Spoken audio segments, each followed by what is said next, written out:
Welcome to the Flat Earth Debate, Uncut and After Show. I'm your host Nathan Oakley, and if you are new to this channel, or you've not done so already, how dare you, then be sure to subscribe, hit the bell notification icon and join button if you'd like to become a Nathan Oakley 1980 channel member and keep up to date with the Flat Earth Debate. If you would like to support the channel, there is a super chat that runs alongside each of these shows while they premiere, and there's also a PayPal, Patreon, crypto and thanks button in the info box below the video.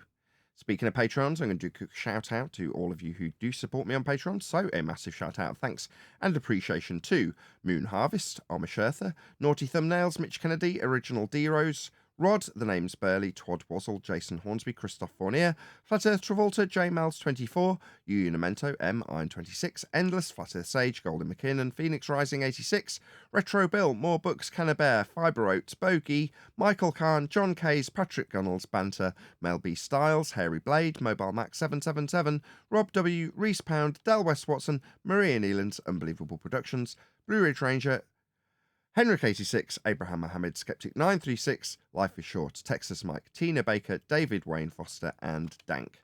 So another massive thank you to all of you for supporting me on Patreon. Now I will hand over to whoever is in Discord and Google so you can enjoy their dulcet tones while I set up for today's live show. What are you talking about? How? I don't find that the problem at all. But Everybody's I didn't say it's a respectful and they problem. wait for everybody to stop, and then we all talk at the same time. And what are you gonna do?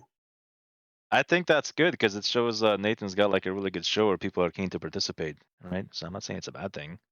Who sent this video to review? So I just clicked on it. It's one of it's a Flat Earth Debate show. 197. Tim Ossman down and Brenda's balls up. Okay. And that. John Sheldon.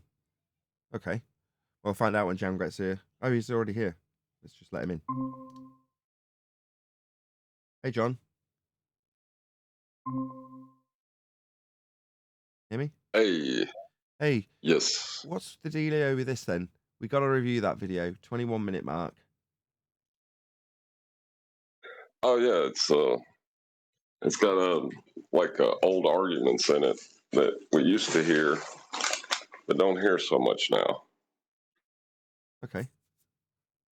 I'm down for that. If you want to do the preamble, is it worth covering in the live show, right? I don't know about the live show because it is, anti-flat earthers you're dealing with, but it's definitely interesting. It's worth listening to some of the stuff that they got away with back in the day. Somebody being attacked in the background, or?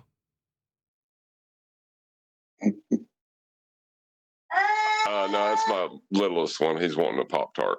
No, there was a deep voice. maybe it was just your youngest being really gruff.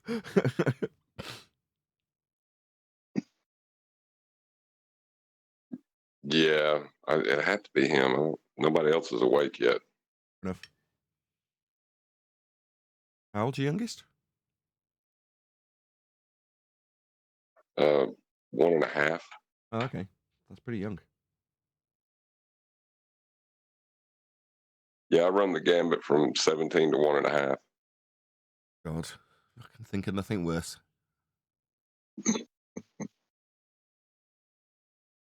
I mean, yes, I'm sure they're all a true blessing. Apple of your eye. Beauty personified. Well, see, after you get to 3, you can't get any more chaos. Like, I guess it's sort of like entropy. There's only just so much entropy that can happen at one time. There's like a speed limit of chaos. Just keeping track of them. I would be scared that I'd lose one. No, I constantly count when I go out. Okay. If you only got 2, you don't have to do that. It's just like, where are they? Lose one what? Children? Yeah. I've lost a couple. It was one time, it was scary, but I just yelled my son's name out. I was in a mall, and he heard me. crazy. And then another time, see, you got to watch the gypsies because they're very they're scammers. They're schemers, real scammers. And they tried to distract my wife while my other son was like running along the side, and I seen it happening. Like they were trying to grab him. It's my son Josiah. We lost him about 3 or 4 times. Thank God he's 18 now. Yeah, we had that happen once. So we had my eldest's birthday party, and Clover was about 1.5, and there was a point where both me and my wife got distracted, and we're watching the pinata, and a load of kids are smacking the pinata. We turn around, it's 20 seconds later, and Clover's vanished. Where the hell is she? So everything stops. Everybody starts sprinting around looking for a essentially missing 1.5-year-old child. And after about, I don't know, 5 minutes of searching, we found that she'd wandered off into one of the closest buildings and wandered up halfway up a set of stairs. So one of the neighbours' youngest daughters was like, I found her. She's on the stairs. I'm like, grab her, grab her, grab her. She didn't. So I had to sprint over and grab her. But yeah, I found out afterwards that like a whole bunch of people had just walked past her. And she's not a quiet kid. She makes a hell of a lot of noise no matter what she's doing. But yeah, people had just walked past this small baby on the stairs. I was quite horrified to find that out afterwards. But then again, we lost track of her, so we can't really complain about people walking past some random baby. You're right. It's very easy because, like another time when they were going to school, he had just wandered into the playground, and you're talking about thousands of kids, and we can't find Josiah. Right. Very scary. But the mall one was the scariest one because, geez. But I always instructed them that no matter what, you stay there and you wait, and I'll find you. Don't be looking for me. But in that instant, when he heard my voice, he came towards my voice. Right. The child hears the father's voice. Another voice they will not follow. Well, that's good to know. Yeah, we got technology today. We can put air tags on our kids. I hadn't thought of that. To be honest, I haven't been let out of either of our sites since whenever, the only exception being when we put them into like private classes that we have for them. So obviously well vetted private classes where we know the teachers and the group reasonably well before we'll leave them in their charge. But with that exception, they're just always with us basically. Why wouldn't they be? They can't fend for we themselves. used to leave them in church. Don't leave them in Sorry church. about that. No, when we used to leave them in church, you would have to tell them, listen, you got to watch him. They'd be like, no, we don't want to do it. I said, no, you got to watch it.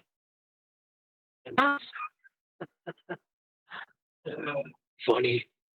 Yeah, I don't have to tell my kids stuff like that. I just would rather they're not in that circumstance. When the oldest one's getting to that age now where you can start telling her about things that are a little bit more scary. But you don't want to have to, really, do you?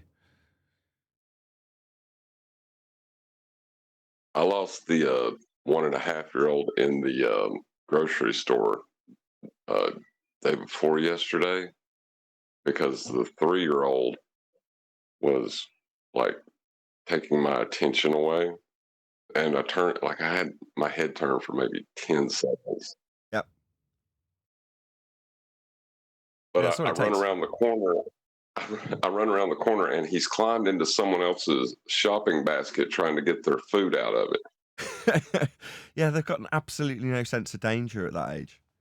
So, like I say, 30 seconds tops watching a pinata, maybe swapping over one kid to the next pinata, you turn around, oh dear, a child's vanished. The only upside being they can't actually get that far. They can't stick their thumb out and hitchhike yet. The panic's real, though, for those minutes or two that they're gone. Oh, hell yeah. You know what I mean? Oh, I've never been more panicked. No doubt about it. But this is one of the things, right? So when you watch the crime stories of the parents that have, off their kids, basically, to put it bluntly, and then they're in front of the cameras because the police have told them to do a press conference, and they're relatively nonchalant, talking in past tense, things of that nature. You're like, I always think back for that, whatever it was, it can't have been very long, maybe a couple of minutes, but life had just ended. You know, you've got so much adrenaline coursing through you. I would imagine that any parent that's, you know, in that situation for real, as opposed to for nefarious reasons, would just be so frazzled after about a day or two. They'd just be drained. Do you know what I mean? No sleep, just non-stop stress continually. Like I say, my body couldn't cope with it after a couple of minutes. You know, you're just so drained afterwards that you're like, why? How could anybody cope with that if somebody actually did kidnap their child? Just think, how do you cope It's with the that? scariest moment Yeah. ever. Exactly. And you're not going to be able to speak. I know what you're talking about, the people that, did it them. They were responsible for their children missing. You could tell. Yeah. I mean, you're going to be talking to two comatose people. Normally it's a reflection by way of someone else who's at the press conference, like there's the grandparents there, and the grandparents are absolutely distraught and doing all the things that you would expect of the parents to be doing, whereas the parents are fairly calm and, you know, we'd rather you all left us alone, give us our distance. And you're like, what? Not, let's get this over with, I want to get back out there looking. No. Just to change the subject real quick, I noticed something in this debate we're going to be, if we look at it, the vector of down. How would you establish that angle for gravity? Are you looking for more and more roads to a flat Earth? I love it. Okay, you're going to need a flat Earth for that. I haven't really processed it yet, but I'm going to say it anyway. Right, because they're saying things are falling to the ground at a 90-degree angle, straight down. I don't think you can get 90 degrees straight down on a ball. I see what you're saying, but they're also bringing it back in school. They're doing it as they call it, experiments. They're dropping two things at the same time: a feather and a brick, or a hammer and whatever else, and they all hit the floor at the same time. Well, that's why they're all Gravity. going to the center of mass, right? Because they have to do everything from the center, right? Everything has to be with respect to the plane of reference.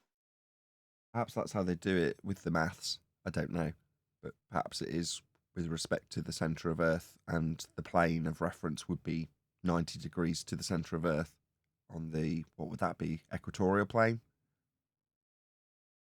Yeah. Well, one of the reasons I bring it up is because Brenda's arguing what up and down are, right? Do you want to have a listen? And yeah, if you want to, yeah. I got it queued up. Point. Let me just. I'm sorry. Okay. Now, what Nick shows in this video by Phuket Word is that by adding salt to the water, it changes the density of the water, and it's effectively exactly the point I've just made with regards to the different densities of the airs, or the products that are in the middle in between. And basically, you can make the egg change its position just by changing the density of the water to make the egg more buoyant or less buoyant. And it's the same thing here, but there is no gravity required to do this. Very loose, fast and loose terminology back then, wasn't it? More or less buoyancy in the egg, Anthony. What the hell was he on about? No, it's not involved. The gravity is not changed.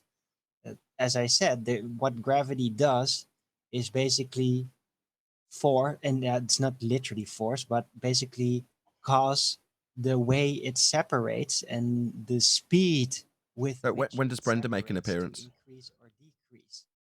Big shout Uh, out to Joe for the super chat. Close exit. Indeedy. The Okay. centrifuge, that's much Don't tell spinning me you much don't have a faster than timestamp, gravity, John. then that Say again? separation will go a lot faster. They do. I said, don't tell me John doesn't have a timestamp. That's No, no. usually how I do it. I just mean, is it towards the Well- end, or is maybe That just is beginning what now? gravity does. What I'm saying is, if you can Well, alter the density pops of different in items, different That's layers, a good point. you make things. Okay. move. Now, gravity No, you isn't just part of it. change the density, causing the distribution of the layers to change. That is what you do. Right, but the eggs physically moved position without any gravity changing. No, but it's not related. Exactly. So this argument over down being the representation of gravity isn't true. Gravity is not a perception of up or down. It's simply the displacement of different densities within the medium that it's in. The egg I is would agree with that. No, I wouldn't. Okay. Well, It's just not no related. gravity is No, needed. the gravity is still there. Look, if the gravity or a force that would Am I okay to let this play out for maybe 2 minutes if I step away?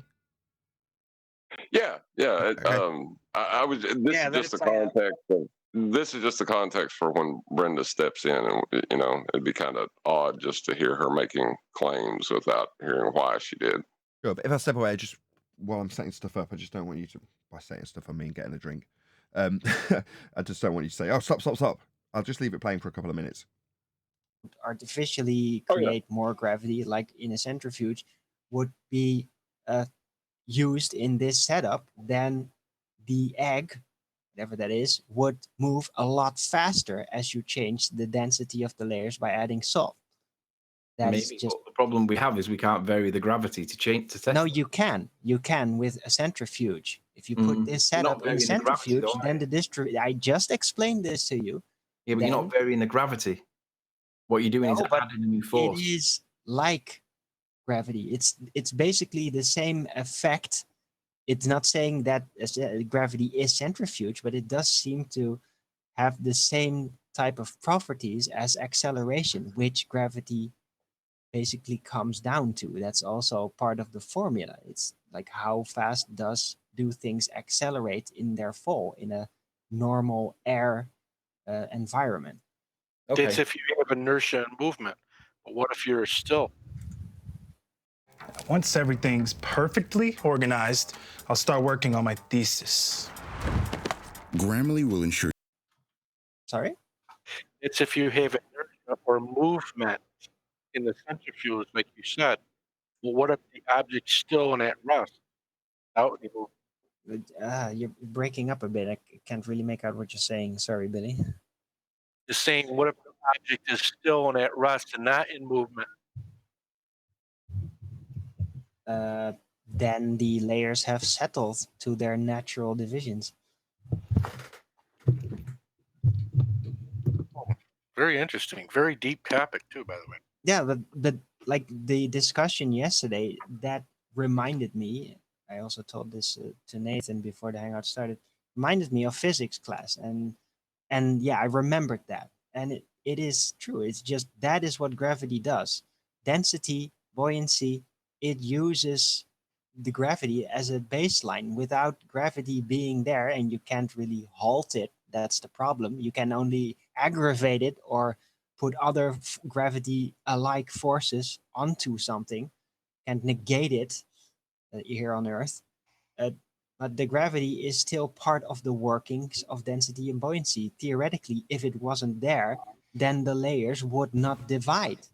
Everything would just float randomly in its position, and only surface tension would be it would be an effect to it. Well, obviously, they've developed a method to have so-called anti-gravity devices. No, I haven't seen proof of that. There's magnetic levitation and all that stuff, but that's still Right. very localized. That's all very theoretical. We haven't seen any proof of that so far. Anti-gravity. Well, Yeah, back in but- the early 1900s, Tesla demonstrated that he can repel aluminum with frequency. A sheet of aluminum and suspend it up off of the table. In But early that's not experiments. cymatics. Well, like I said, the aluminum has Cymatic, that's like causing a vibration to basically use the vibration to forcefully displace an item or an object into a Well- specific frequency band. This is my question to the people that I haven't. Hello. Hey, Naomi. Yeah. How you doing? Good. Good Nice have to you. see you all. Hey, on how they're suspending these sun simulators. I don't know how they're doing it. Maybe with the balloons. I don't know how they're doing it. Well, they obviously, if there really is, look, some simulator and some, it all depends on what they really mean with it. The thing is, they are still onto the globe system narrative. So to us, Yes, are they creating another type of holographic sun disk some way? Because they have physically figured out how that mechanism, how the globe of the heavens really works? Or are they just using a device that can locally create a very powerful lamp that emulates the effects of sunlight? We Hi, don't Brenda. know. How you doing? Good to have you. It could mean anything. Hi, Brenda. Hello. Good to have you. Hey, Oh, this one gets awesome. Brenda, Ellen. So where? Yes. Oh, This is when they were friendly. nice bunny. Continue on. Oh, I thought you Just were out of going to ask a interest, question. is that a beaver? It's a No. mole. It looks like a mole, or a. You're talking about me? Yeah, or a yeah. What's your mole. thumbnail? Maybe Naked a mole. mole rat. Naked mole rat. Naked mole rat. Okay, I Looks was a mile very off. lovely. Oh, Yes, it's the only eusocial mammal where they have a hive similar to bees and ants. They have one queen that reproduces, and the rest of the females are sterile workers. Really? It's kind of an interesting case. And They it's also a don't mammal? feel pain. Yeah, it's a mammal. That is really bizarre. They Yeah. also don't. They also don't get cancer, right? Yeah, and they don't feel pain. What? They don't feel pain. Wow, that's a big one. Yeah, well, that's what they say. I don't know. That's how. Yeah, that's what they say. Anyways, that they don't They seem to have lost the capacity to feel pain in their external nervous system, in their peripheral nervous system, Wow. due to their environment, living underground in a low oxygen environment. So they're like not surface creatures burrowing, but they're like really deep earth creatures. Yeah, they typically will never see the surface in their entire life. Wow. It's That is impossible on a breathe. globe. unique. Yeah, and they breathe with an atmosphere where there's only like 5% oxygen in the air or something like that.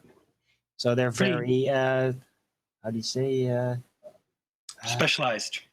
yeah. This mole rat is Very, inside. We're getting ready to get into it. Carbon dioxide resistant, probably. Yeah, and I think They're that they gonna said recycle their breathing Carbon with a dioxide lot of carbon resistant? dioxide there. I don't know what And that that has is. something to do with their incapacity for pain, because apparently just having that kind of I can't remember the details anymore, but it's pretty interesting if you want to look into it. I guess they eat roots a lot.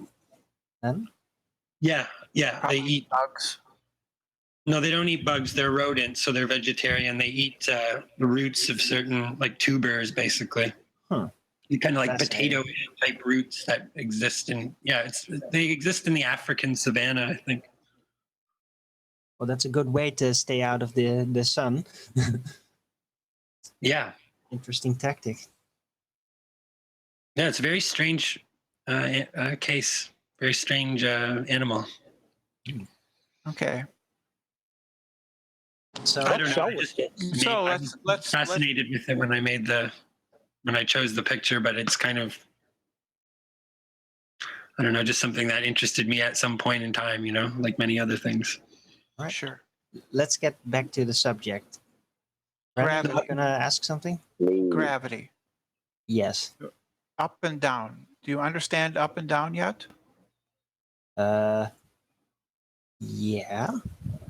What do you understand about up and down? Well, that seems to be the division in which the What?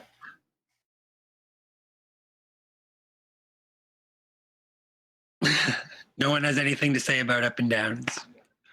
Well, Arwen Yes. was saying something, and then he stopped. I truly believe up and down. Absolutely. But with relativism, there is no up or down. Why are we're getting sniped? Well, it could be the mobile phones. Just for clarity, what's happening here is because I back then used to publish the link that you guys currently in G Plus get daily. That would go out to the public. What would happen is people would join the show and then go into Google Hangouts, which was separate from Google Hangouts on Air, and they would snipe whoever was talking so that only ballers could be heard. They'd either mute you or physically kick you out the show and take over the stream. That's what they would do. So what's happening now is while I'm trying to keep the conversation going, I'm also, as you could probably see on screen, fighting to eject people who want to take over the stream. That's what it took to keep a public stream going back then. Anyway, I'm happy to cover this in the live show, actually, John. Now we're into it and we've got the preamble in the pre-show. That's actually quite appropriate. And I've been meaning to cover a old flat earth debate for a while. So today's the day. We've got the build-up for those who watch the after show later on the public streams or for the members later.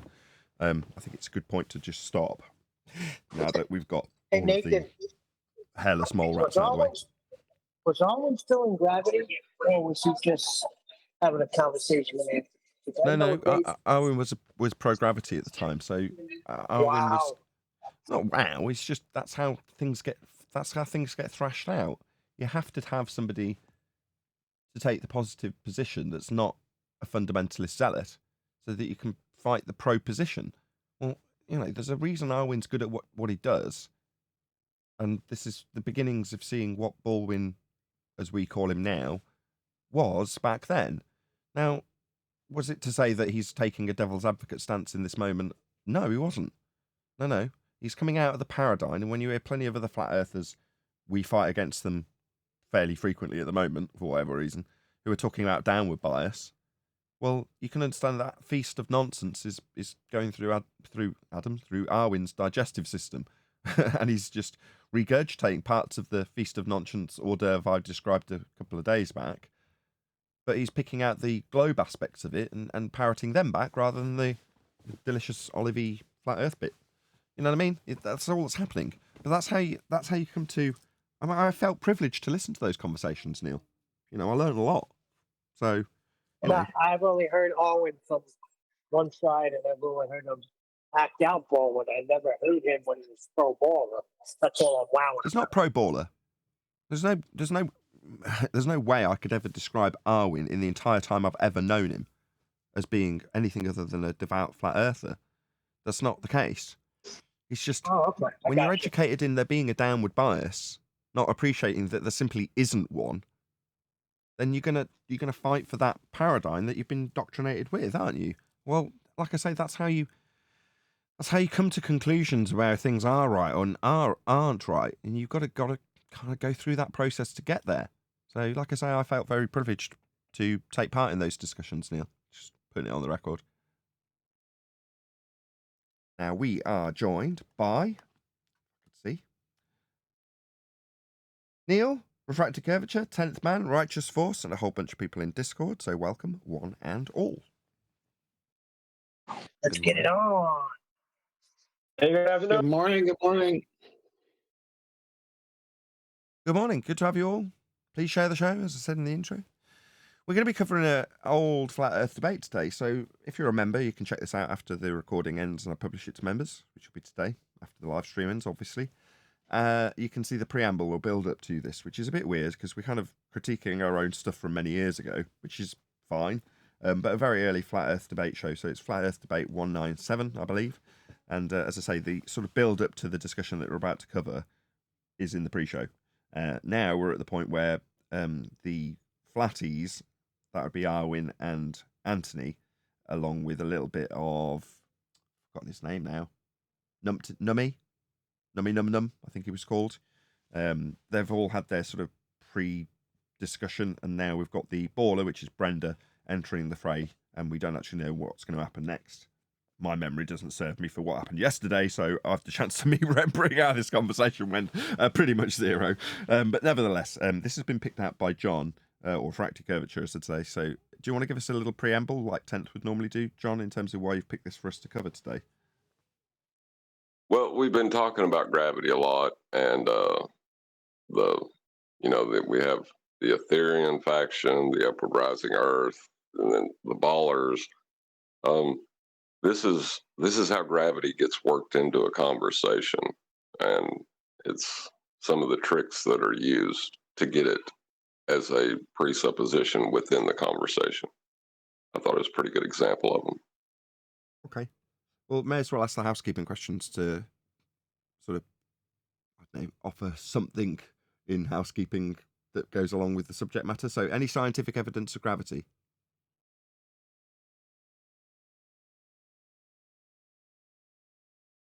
No go at once. Are you saying are you looking for an evidence of gravity? My name is Matt. Any scientific evidence? Right. So if not gravity, then how do we explain the increasing pressure of the depth of water? I mean, that seems like a pretty solid form of gravity, right? You tell me. You tell me that you're saying that, number one, is this scientific evidence of gravity? Yeah, so I would think that I don't know. Gravity sounds like a pretty good way to explain it. You got the water above the water. Let's say you have 100-foot depth of water. At 10 foot, we can measure 10 foot pushing down on it. But also the width, the side pressure is kind of equal. The side pressure is going to be, the same. But if you start to get deeper and deeper and deeper, then the all around surface pressure becomes equal to the pressure of the water, right? Like that's what I've gone to really deep waters and just dove deep, and the pressure definitely is pushing on me. Okay. Is that I heard. Is there any other force that can explain that? Well, that's pressure. You said it about 6 times. Right. Yeah. Right, but the pressure would be due to the weight of the water. Is that not? Hold on. Do you think about that part? Because it's in all directions. Hold on 1 You second. just described it as pushing in Hold on on 1 you. second, John. Just because you're new. How do you say your name, first of all? Hello? Oh, no, I'll get off of there.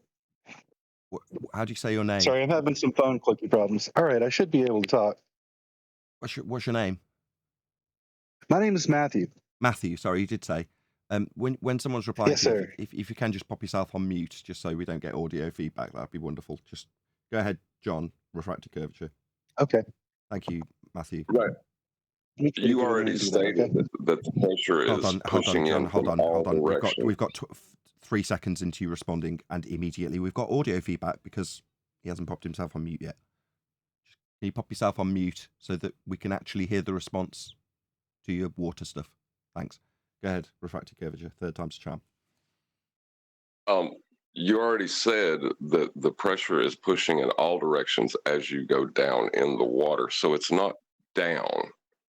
It is pushing in on you from all directions, not just down. So why would you think it's just down?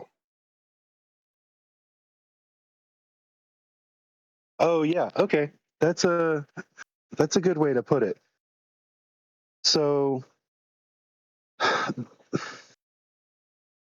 the water is staying at a level. There's a level where we can say that's the surface of the water. So the water there has gone down as far as that water can. It can't go any further below if there's water below it.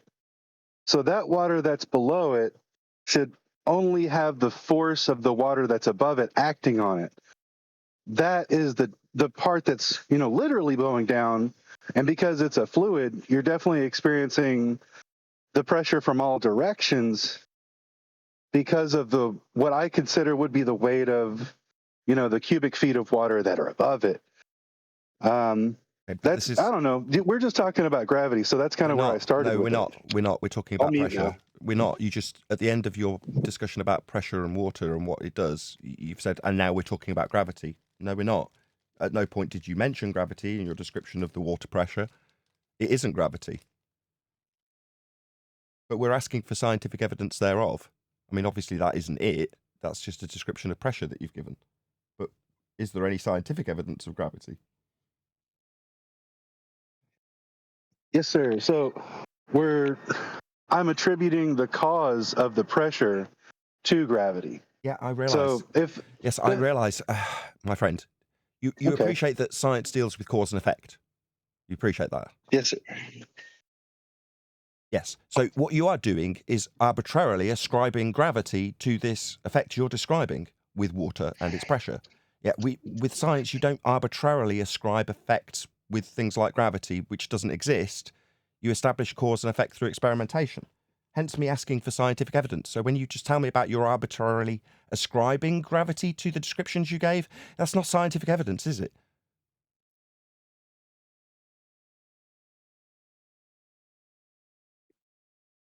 Yeah, you make a good point there. And I think a big part of the reason I came to this and that I've been listening to you guys is because there may be like a leap. There's a distance between the principles that I'm using to explain everything and the effects that we're getting. Okay. What Water effects? seems to sit on a level. What effects? What We effects? know that part. So I'm just gonna like withdraw. But what effects are you talking about? Because that's what science is interested in, specifically in effects. Yeah. And their causes. That's why we ask for right. scientific So evidence the of gravity. effect that keeps the water from being above the boat. So there's a reason that the water is on a level and it's below something else. If that's not gravity, or some sort of bias, right? Because that's what we keep going back to. I've heard the word downward bias several times. I never really knew what we were getting to with that, besides maybe an alternate explanation of the phenomenon that we've been all taught, that is gravity, where things are down. If nothing is resisting it, it's going to go down. So we have a flat level of water, and then upon that, if we disrupt that, we get, Bernoulli's principle and floating, because the water wants to be the lowest thing versus these two things. The boat should be above me, the water needs to be below me. We can observe that, and if you continue to go down deeper in the water, yeah, we get pressure. But Can I point something out to you about what you just said that's a bit confusing? It's just the fact that this is the go ahead. Well, first of all, gravity is not a force in the rhetoric of heliocentrism. It hasn't been in over 100 years. But further to that, invoking sea level as a horizontal plane, where you said flat, the water's flat, where do you get center of mass for that in what your description of a force would be?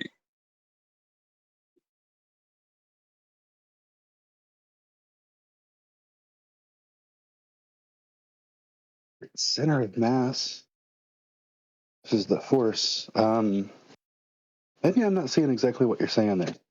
You're asking me. There's definitely matter above it. So the mass of the water. Yeah, go ahead. Wait. Right. Gravity, when it's described as a force, is mass attracts mass, correct? Yeah, that's definitely it.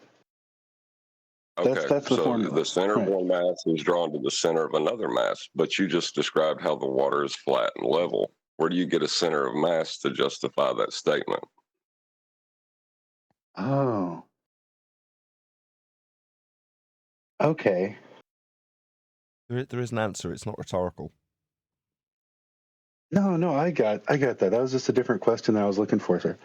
So the center, I'm just saying, is going to be, as far as my perspective as a person being here, because I really can't do any much more than where I'm standing, but my perspective is obviously a perpendicular line straight to the matter below that water, or the matter that I'm standing on, because being that it touches the horizon on all sides, that matter is significantly more matter than everything else that's sitting on top of it. So I understand that at some point there's a center of mass there.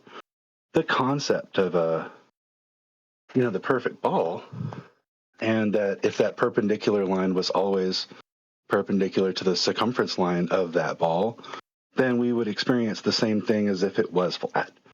Like I might be flat. I may just see it on flat because it's going to look the same from my eyeballs if I'm standing on that and only able to see parallel to the surface or perpendicular straight up. If I was on yonder ball, from my perspective, they're going to look the same. So I say the understood center of mass is just what I'm standing on. And I know that's kind of a limited, that may seem like kind of a dodge, but it's really not. If the water is there present in front of me, it's trying to get low. The lowest it can get is all of it being where it I've is got to and stop being you flat. before you launch into this for a third time. Okay. Sorry. He's asking you, you've just rephrased it slightly to perpendicular. Okay. But you said perpendicular to the ball. How'd you get that? Is his question. Maybe you want to repeat your question again, John. Or refractive curvature. Right. Right. You have invoked a center of mass, drawing things to it, right? Mass, the center of mass, one mass being drawn to the center of another mass. But then you've used parallel, perpendicular. You've described only flat planes. You have not described a sphere to be drawn to the center of. You see the problem? That's true. Yep. I haven't done any of those things because the perspective that I live at is a big old flat world. And I know that gravity, if written as the equation is, can't be that way here, because otherwise at the North Pole, we'd have much more of a gravitational pull than we would at the South Pole if that was all the mass that we're looking at, right? I'm going to stop you. I'm really sorry before we move up to the North Pole. I said earlier, I did interject and say the question wasn't rhetorical. Now, you've semi-answered it in the way you've said, well, we have to accept that we've got parallel and perpendicular. But you were asked where you get your centre of mass from. Well, that's still a question on the table. It wasn't rhetorical. You have actually answered it, maybe unbeknownst to you, where you got it from within your answer already, but maybe you just don't appreciate where you got those concepts to apply to then infer that there's going to be a gravitational pull at the top of the North Pole. You need to actually get that from somewhere first. Do you understand his question? It's still on the table for you to answer.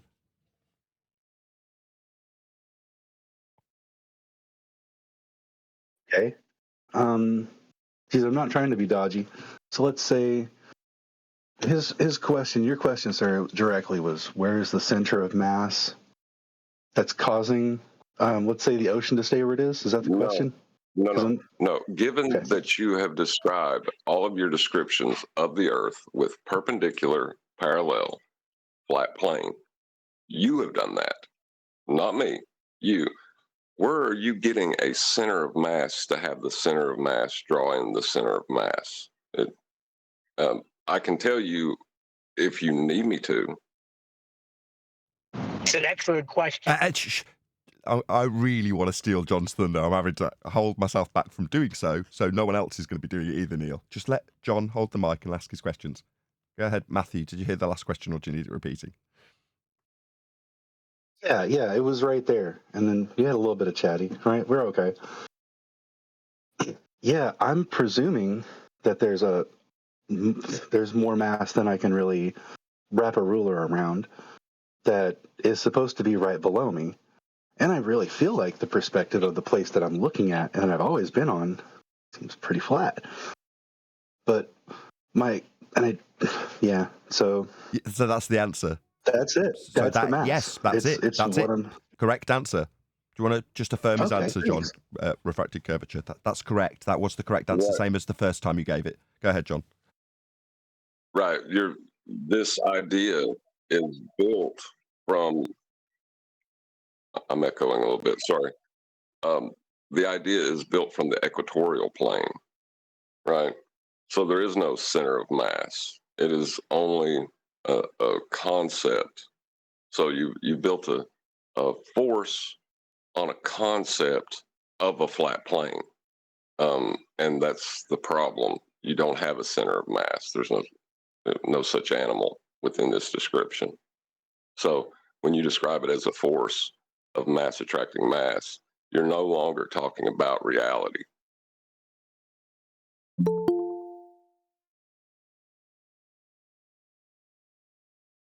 Yeah, so that's pretty wild. I mean, that's quite a diversion from whatever you guys might have been about to talk about, because I know you had a whole thing planned a minute ago. On the contrary. But see, that's a good point. Not at all. That was precisely what was discussed in the pre-show before the live show started. So the revelation that we typically discuss recently is that all roads lead to a flat earth, as we would describe it. Well, the gentleman you were speaking to earlier, refracted curvature, John, was detailing exactly this with respect to gravity, and how gravity also uses a flat plane to derive those concepts of now out of date by 107 years, mass attracting mass in Newtonian form, or the new hotness of Einsteinian, the uneven distribution of mass causing the bending and warping of space-time. Either way, we were discussing the requirement for a flat plane in the former instance in the pre-show. So no, that was where we were going. The video that we're going to cover is discussing some of the older ideas of gravitation. We just haven't got there yet. But I'm very pleased that you piped up, Matthew. Thank you very much. May I ask Matthew, or give a comment to Matthew? If John's done, because I'm pretty sure he is, unless he wants to give a summary. You done? Yeah, I'm still over here. I'm trying to get switched from my phone over to a computer, though. But you're welcome to ask. I'm here. Okay. Okay. You know what I observed is you seeking an answer to a good question. And I saw a battle happening in your mind of what theoretical knowledge has been imposed on us since birth about gravity versus your own experience empirically. You were describing empirical experience, perpendicular, flat, all these things, but it was battling with the infusion of this false gravity that's been infused in us since birth. And it was interesting to see you go through that once John asked you good questions. Oh, yeah. Thanks, man. That's fun to do. I think we got to let ourselves kind of fight with this stuff to get anywhere with it. And that's with a lot of different types of discussions. If you're basing your argument, like you said something really good earlier, Nate. If I base my argument on something that I've read rather than experienced, then I'm not going to get anywhere because I am kind of parroting it. But if I say, hey, I was out on this lake, damned if it looked pretty flat, and I've driven past the coast, that's kind of what I've got to work with, and I've been in a plane before, describe back from there. Like, let's work back from there rather than pretending, because I'm not dumb.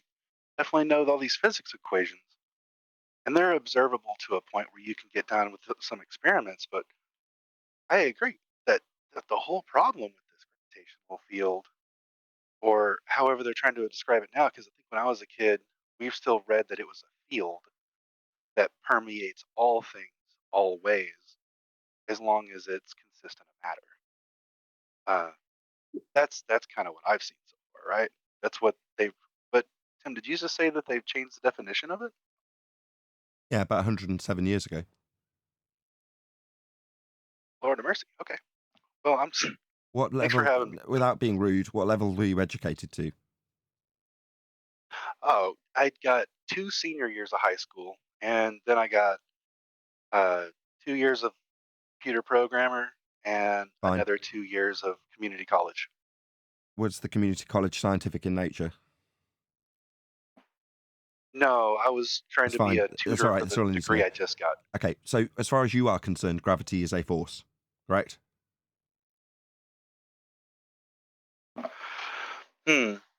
Just yes. Yeah. Most You know people what? would Yes. just answer yes because most people are taught throughout their earlier years in education that is the case right up until they graduate. Now, if you go into... If I were to say gravity, we look at 2 pieces of mass, and there is work done on them because they're supposed to be moving towards each other.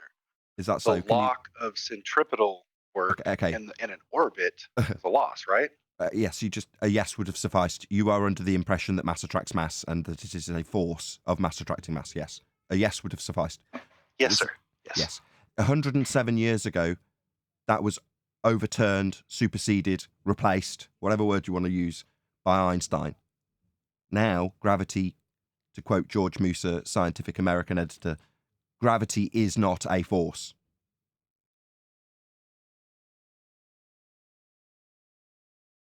Maybe another one. Brian Cox. There isn't really a force of gravity at all. Now, in higher education, they teach you that, no, it's not a force. Mass does not attract mass. It's absurd. Now, when we ask for scientific evidence, the starting point would be to observe a natural phenomena. So obviously your interjection was to say, oh, well, mass does attract mass, right? Could you example that naturally occurring? The answer is no. It doesn't occur. Mass does not attract mass. Now, because the foundation of heliocentrism is built on this principle that we must have a force holding us to a spinning water ball, they have not relinquished this and instead continue to perpetuate that lie to school children, right up until higher education, where they tell them that actually no, the uneven distribution of mass causes time, as a dimension invented by a man named Einstein, to bend. So fourth dimensional pseudo space-time bending, that's pseudo-Riemannian space-time invented by Einstein, that's the current gravity and has been for 107 years.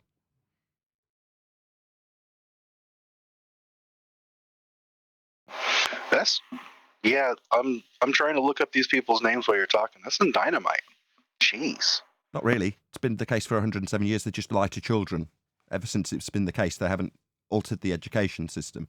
Certain members of this particular fraternity, if you want to call it that, flat earth debate, are approaching people at a governmental level to address that problem. The fact that children are quite literally lied to, only to be told, no, that isn't true when they get to higher education. No, bending space-time is as a result of the uneven distribution of mass according to Einstein. That is gravity now, not a force, explicitly detailed by professors of pseudoscience as not being a force. So that's the end of that for 107 years. It needs to be there. It's a pillar. It's a foundation of heliocentrism. You must have a force holding you to the spinning water ball. That's why it's still taught. You can't just get rid of the force, even though it isn't one anymore. Otherwise, the entire kit and caboodle collapses for the general public, who think that they're only held to a spinning water ball, not flying off it into space, because of the force of gravity, which isn't a force. Absurd, but both run concurrently because one is foundational, that would be Newtonian forces of gravity. The other, conceptual and fourth dimensional, Einsteinian, works with the realms of the current mathematics of space that they just explain with bullshit. So you need both, even though one is a force and one isn't. Anyway. Well, the gravity that is a force, since it is built on use of a flat plane and the calculations thereof, a flat plane, that corresponds to reality in that much, and in that much, there's no force being described, right? But because it uses a flat plane, you can get ideas like parallel, perpendicular, up and down from it, and semi-apply it to reality.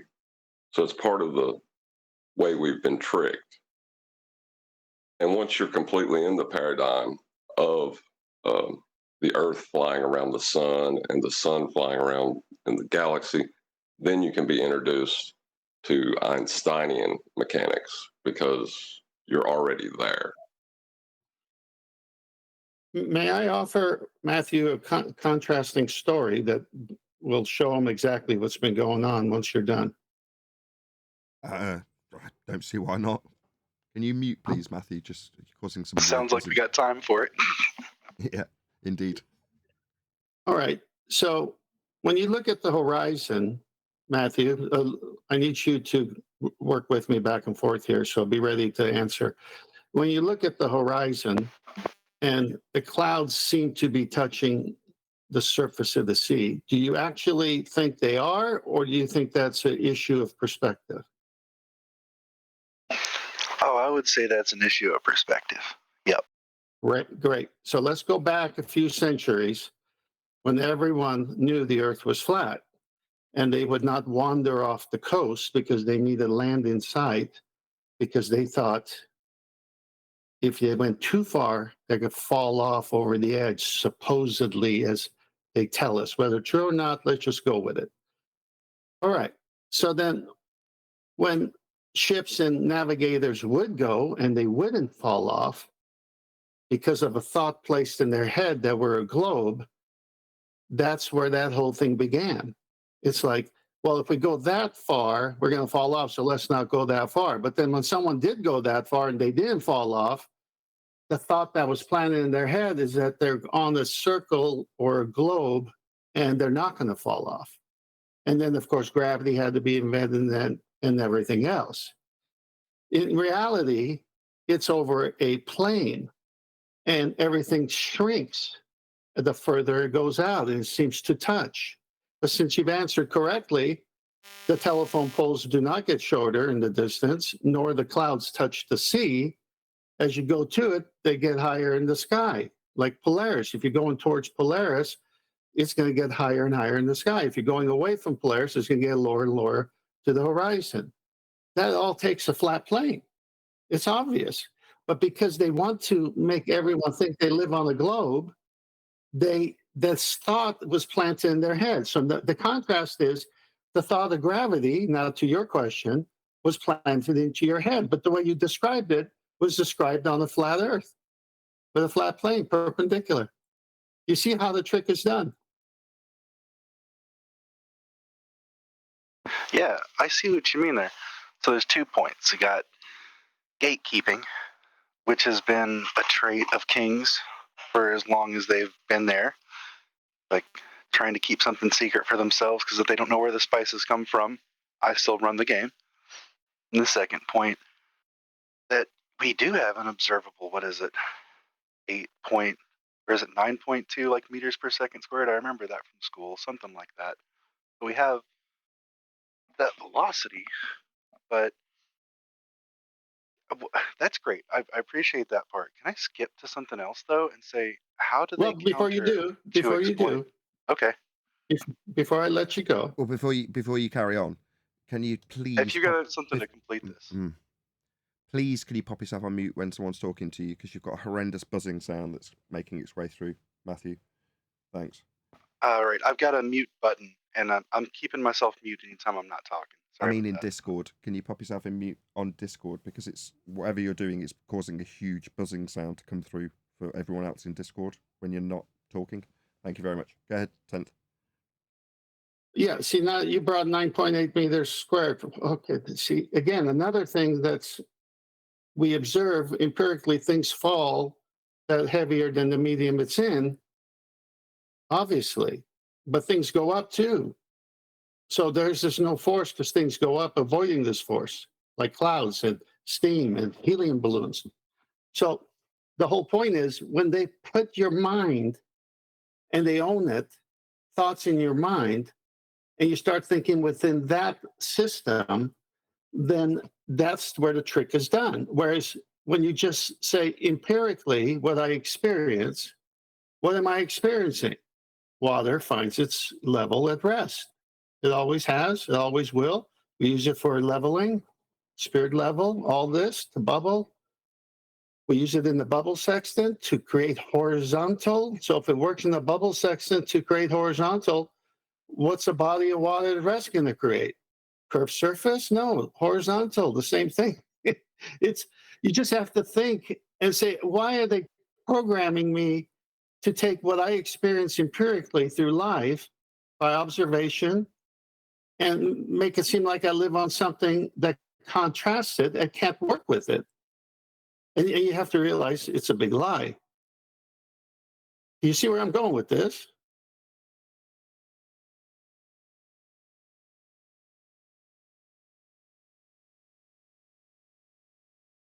You're on mute, by the way, Matthew. Go ahead. In all fairness, that's a lot. It does lead to something else. It always leads to another thing after you get past one of these formulas. It always leads to something else. Right, but your own experience tells you otherwise. And at some point, we as human beings need to use our own logic, our own reason to say, oh, I'm glad you're telling me that, and I'm glad you have all these degrees behind your name, but that's not what I experienced in life, Mr. Professor at college, so-and-so. Please show me some evidence scientifically how you got to this. And they can't. That's why the question is scientifically. Has it gone through a method to prove the cause and effect? No, it has not. Okay, you said you wanted to move on to a different subject, Matthew, as you've been so incredibly courteous. Feel free. Hey, thanks, man. Those are great points. Thanks for just reiterating that stuff, man. But before you do, 1 second, shout where out to we've you. gone next. I'm really sorry to interrupt you straight away after handing the mic. Can anyone of the formula leading to curvature, can anyone of that formulate? I can't read his. I can't make sense of what you're saying there, Unitox Femu, but thank you for the super chat. Can anyone of that I can read it.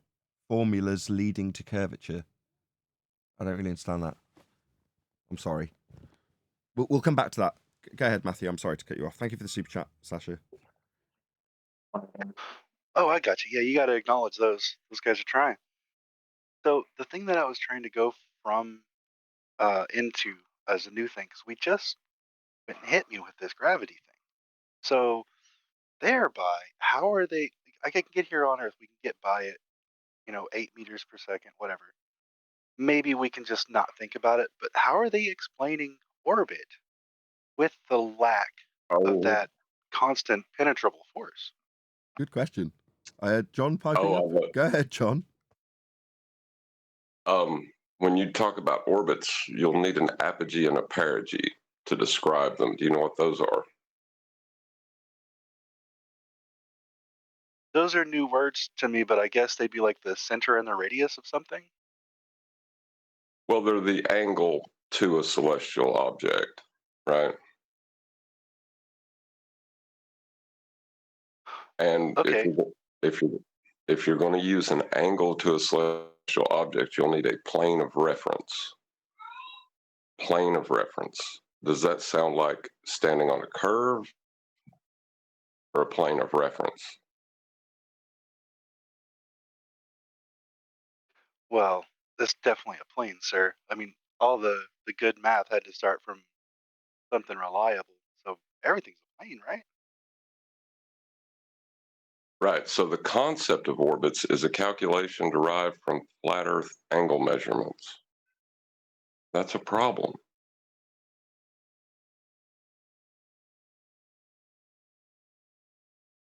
Or the ball, that is. I see your point. Feel free to go on. Well, that was kind of the conclusion.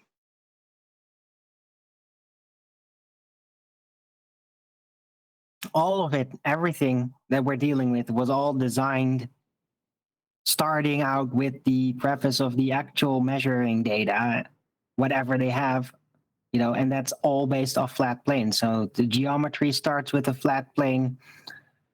Surveying starts with a flat plane. Everything starts with a flat plane.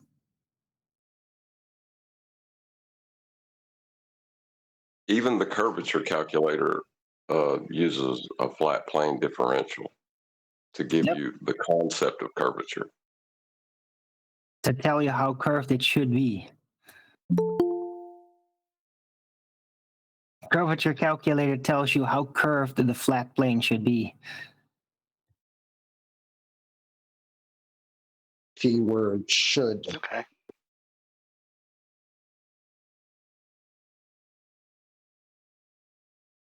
Okay, was that it? Are we all spent?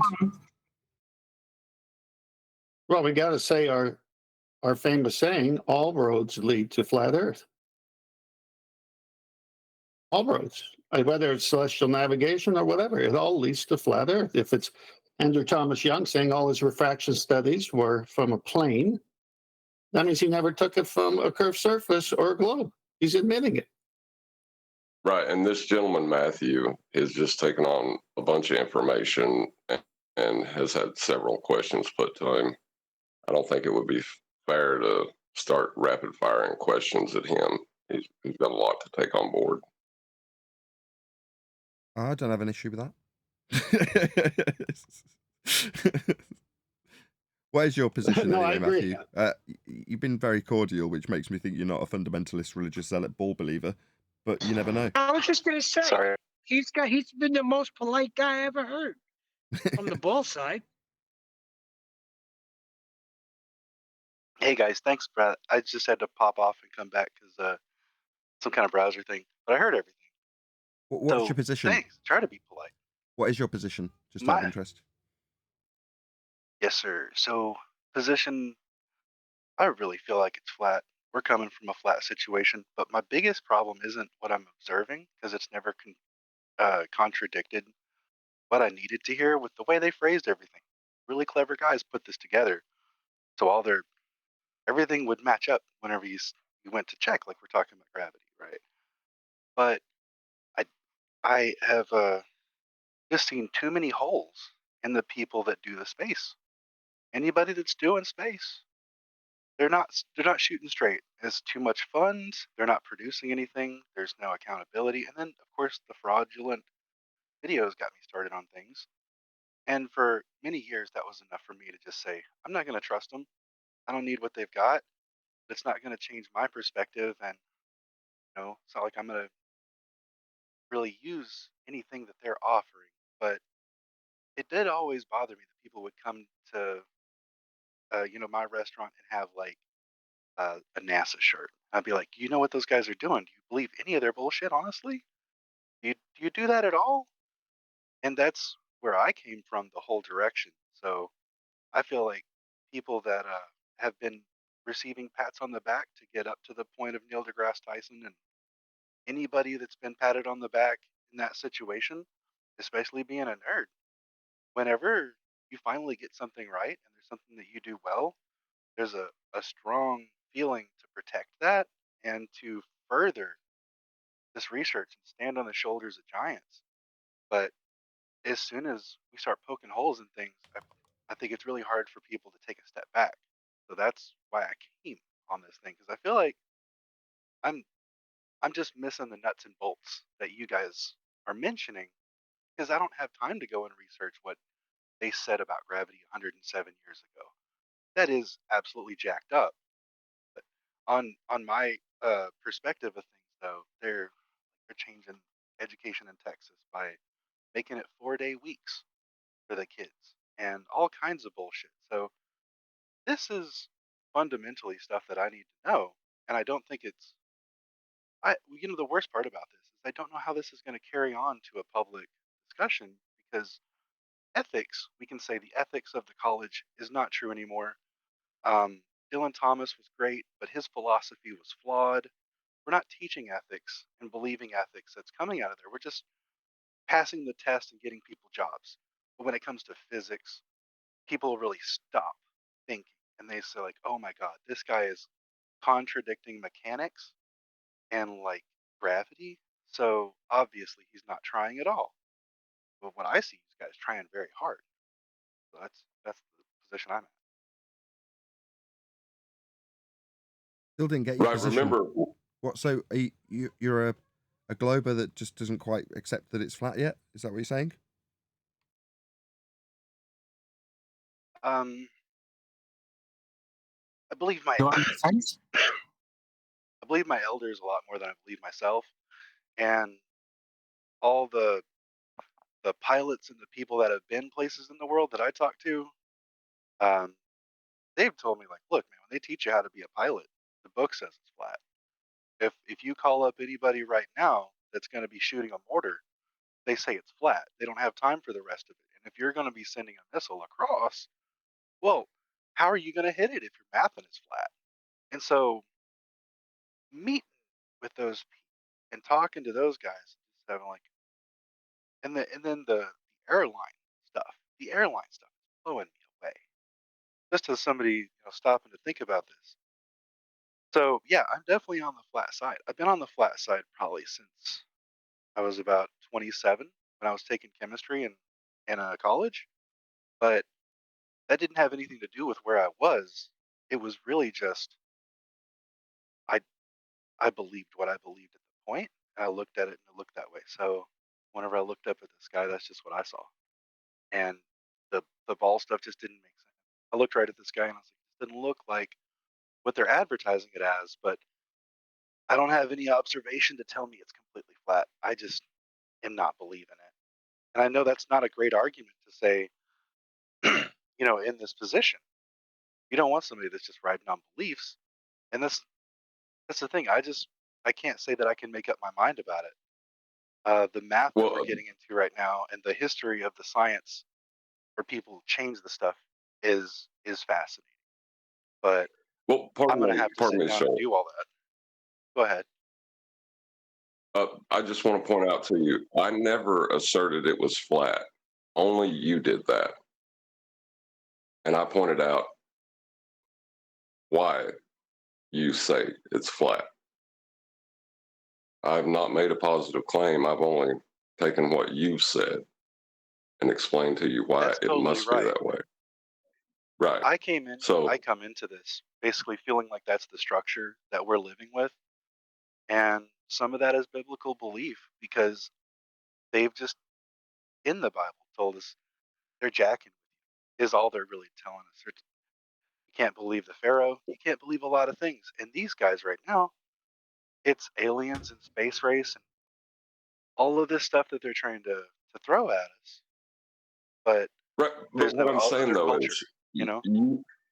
you just stated you don't believe it's flat, but every example you gave was of it being flat.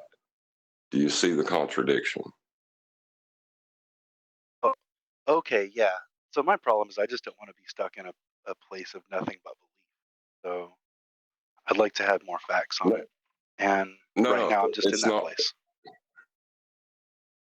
You don't believe what you know to be true is the problem. You know it's flat. You keep describing it as such. You just don't believe that. That's what your problem is right now. You just need to think on it more.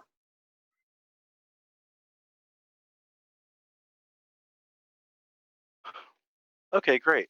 Yeah, I was just making sure that I wasn't putting words in your mouth about our discourse because that's where I came into it. I came into it on a flat plane as an educated gravity rationalist. I'm trying to rationalize gravity in my daily life.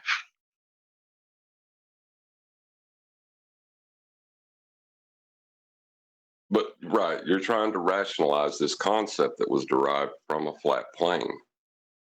Because remember, we use parallel, level, perpendicular to describe this thing that's not this thing anymore because they say it's not.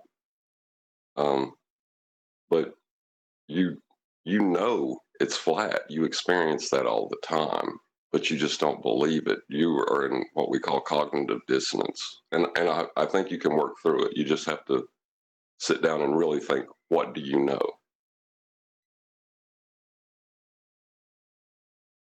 Okay, that's pretty good to work with. I'll take it.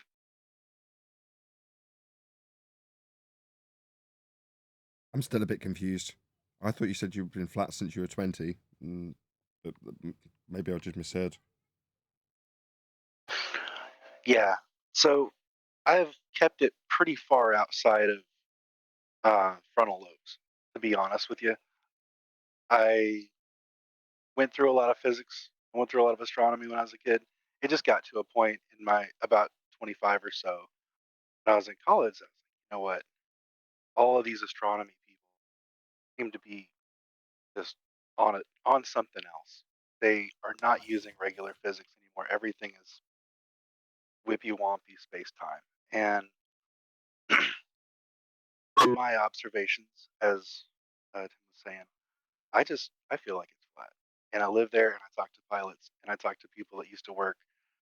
Let's just, they're there. The guys that were in the air, guys that were on the sea, they say, don't even give time to that. So I didn't give time to it. And I honestly dug down a lot of different rabbit holes about people and behavior. And I let physics go for a while. So this is me just returning to physics probably after about that much time. That's why it seems like I don't have my feet under me because I was Okay. just thinking. Go ahead. So are you stating that you don't think it's flat, or you think it's flat now? I'm confused as well. I think it's flat. I am pretty much convinced from my experience that's where we are. I just don't. I guess in my personal life, I haven't felt the need to shout that from the rooftops because I just don't see how anybody but the extremely far deluded are suffering from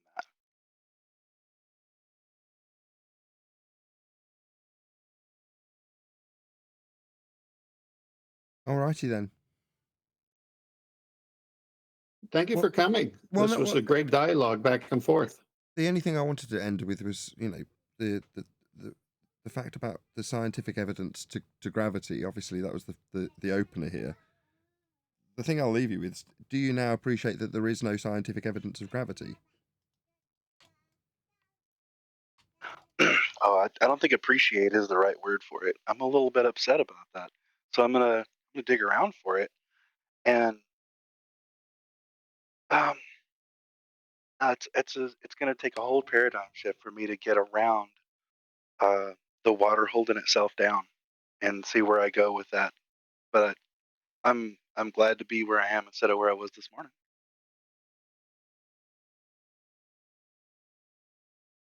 You know that gravitas is weight, and they stole that name and made it an invisible force and said that mass attracts mass, which no one's ever seen. Isn't it clear that if you go to the root word and find out that it's weight, do things have weight? And does weight in mediums, depending what medium they're in, go up or down based on weight?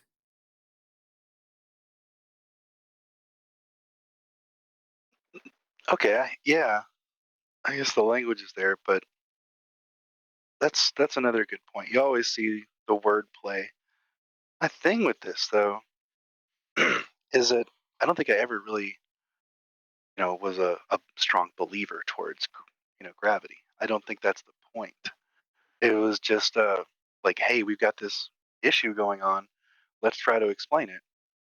And the ideal of infinitely permeable field energy that solar systems way over there are still acting on us a little bit.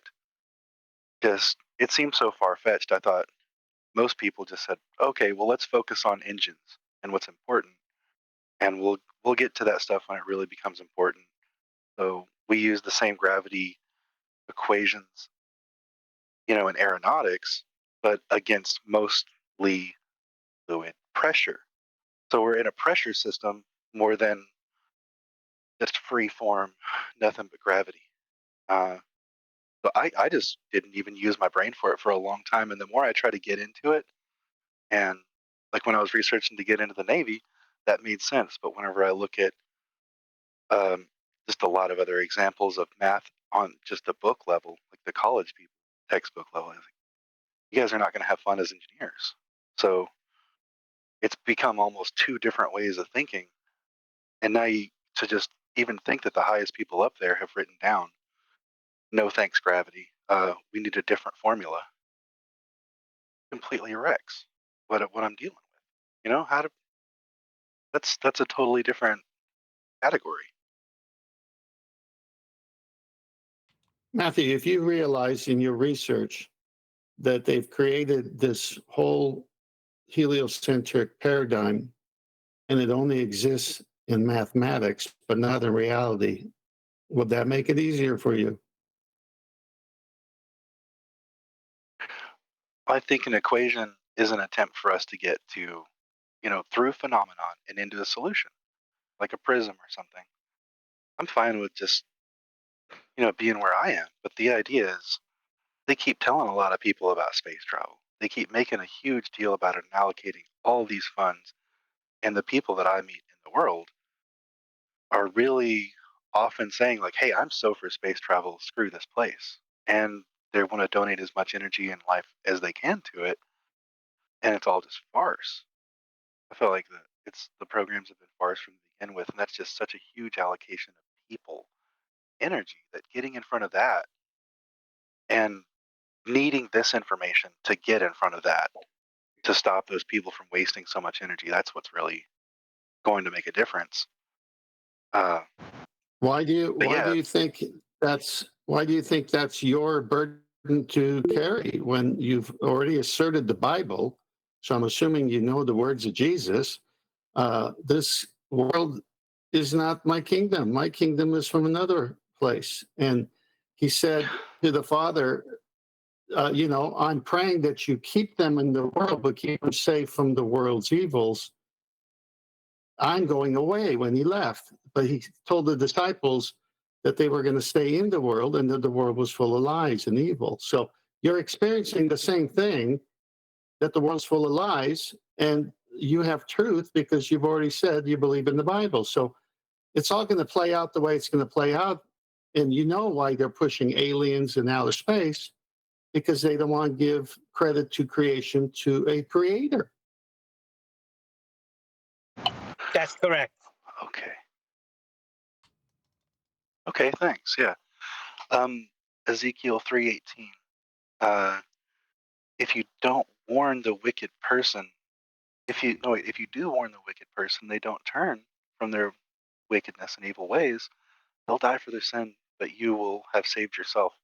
It says many times, if you know better, it's not right to not tell somebody what's better. And I just want to be able to do that to not to just shout it from the rooftops or anything, but so that at least You're at the end of perfect. it, You're after they have all perfect. those degrees. Join my team. We're starting a reformation. You're the perfect guy. Shout it from Well, the that's really nice, rooftops. you guys. And you know what? There's a great philosopher that once said, "You must unlearn what you have learned." His name was Yoda. What a terrible, terrible way to round out this show. But with that, I'm going to say another huge, massive, enormous thank you to both Discord and G Plus panels for making today's live show possible. I've seen Felix Baumgartner's jump. We've all seen this stuff. We've seen shots from airplane windows, everything. It's a flat horizon, except when you introduce a wide angle lens, a fisheye lens. And then the live videos of these things, it goes from concave, convex to flat. It's moving right in front of you. Even the earth changes because of the lens. All right. So why did I say all that? Because if any pilot, just takes one black swan pilot says, man, I've never seen the curvature and I'm a pilot. But he said he had talked to many pilots who told him they don't consider that. They just fly because it's, you would think every pilot would swear under oath it's a curve, but they don't.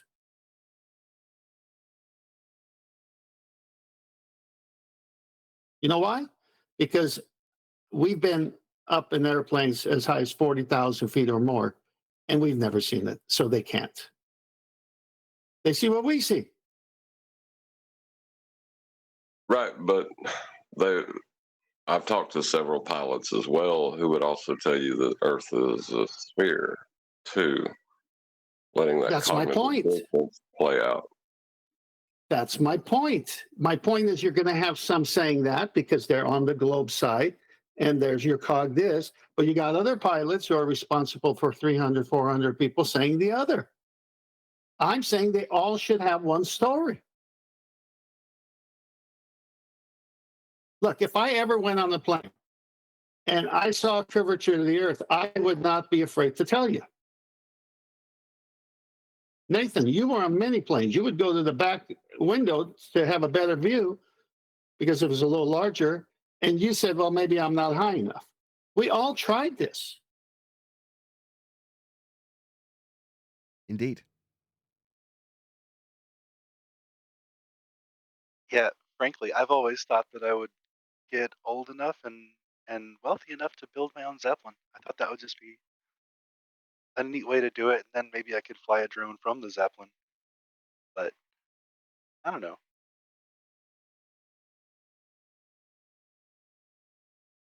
Just get a high altitude balloon and a camera and a box and copy what a bunch of people have already done. They're on YouTube. The weather balloon, they go very, very high. You don't see no curvature. Hey, can I give this gentleman a warning about this topic? You may know it already, but there is a lot of people out there looking to be the gurus of flat Earth who want to tell you stories and bring you into their paradigm. I would just warn you about that ahead of time so that you don't hit that pitfall like we've seen so many others do. Yeah, be careful of Adam Meekin too. He might send you somewhere.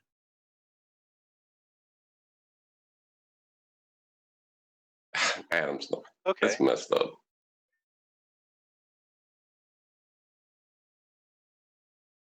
No, that's good advice. There's always these mind fugglers out there. Yeah, especially in this topic, it seems like it's got a magnet for them. So just be careful of the people giving you answers because there's a lot of them out there making them up. Just as bad as, I guess it's a human condition. Well, they're clowns juggling minds. They think they got it. They don't have evidence, but they proclaim it as absolute truth. And then it's like everybody just starts to memorize that shit, even though they don't really understand it. And that's how everybody knows about ether now out there. What John is saying is that once you find out you've been lied to on a massive scale, you intuitively want to find out, what is true about this topic. And there are many people who want to be the guru to tell you, and they'll do it the same way that the first group of people did, without any evidence, without any empirical nature to test experiments. And they'll say, well, it's this. And then when you say, well, do you have any proof for that? Why you say it's this? How do I know you're not mistaken? Trying to fill that void that lie, created.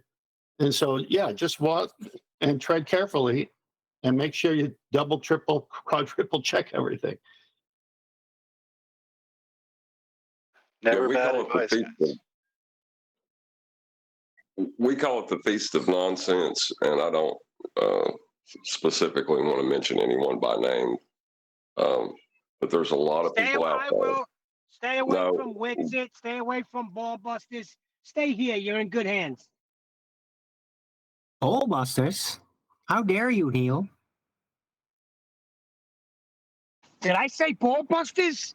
Oh my goodness!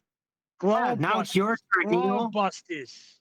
Traitor. Sorry, that was a slip. Oh my goodness! I do that all the time now. We have an emotionally unstable flat member going off right now.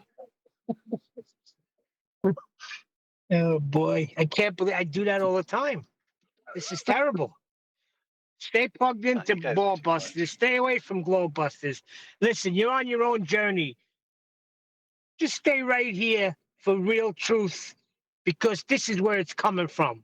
We don't play no games here. If you can't validate it, we kick it to the curb. You're on your own journey, so you go where we tell you. That did sound kind of culty, didn't it? No. I'm just giving advice. That's all.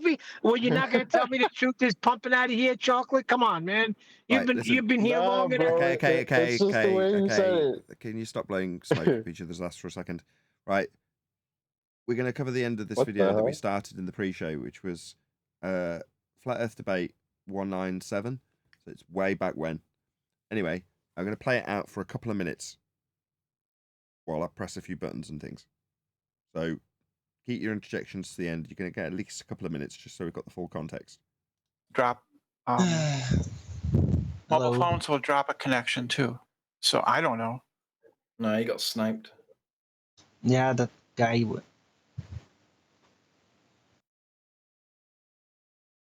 Okay.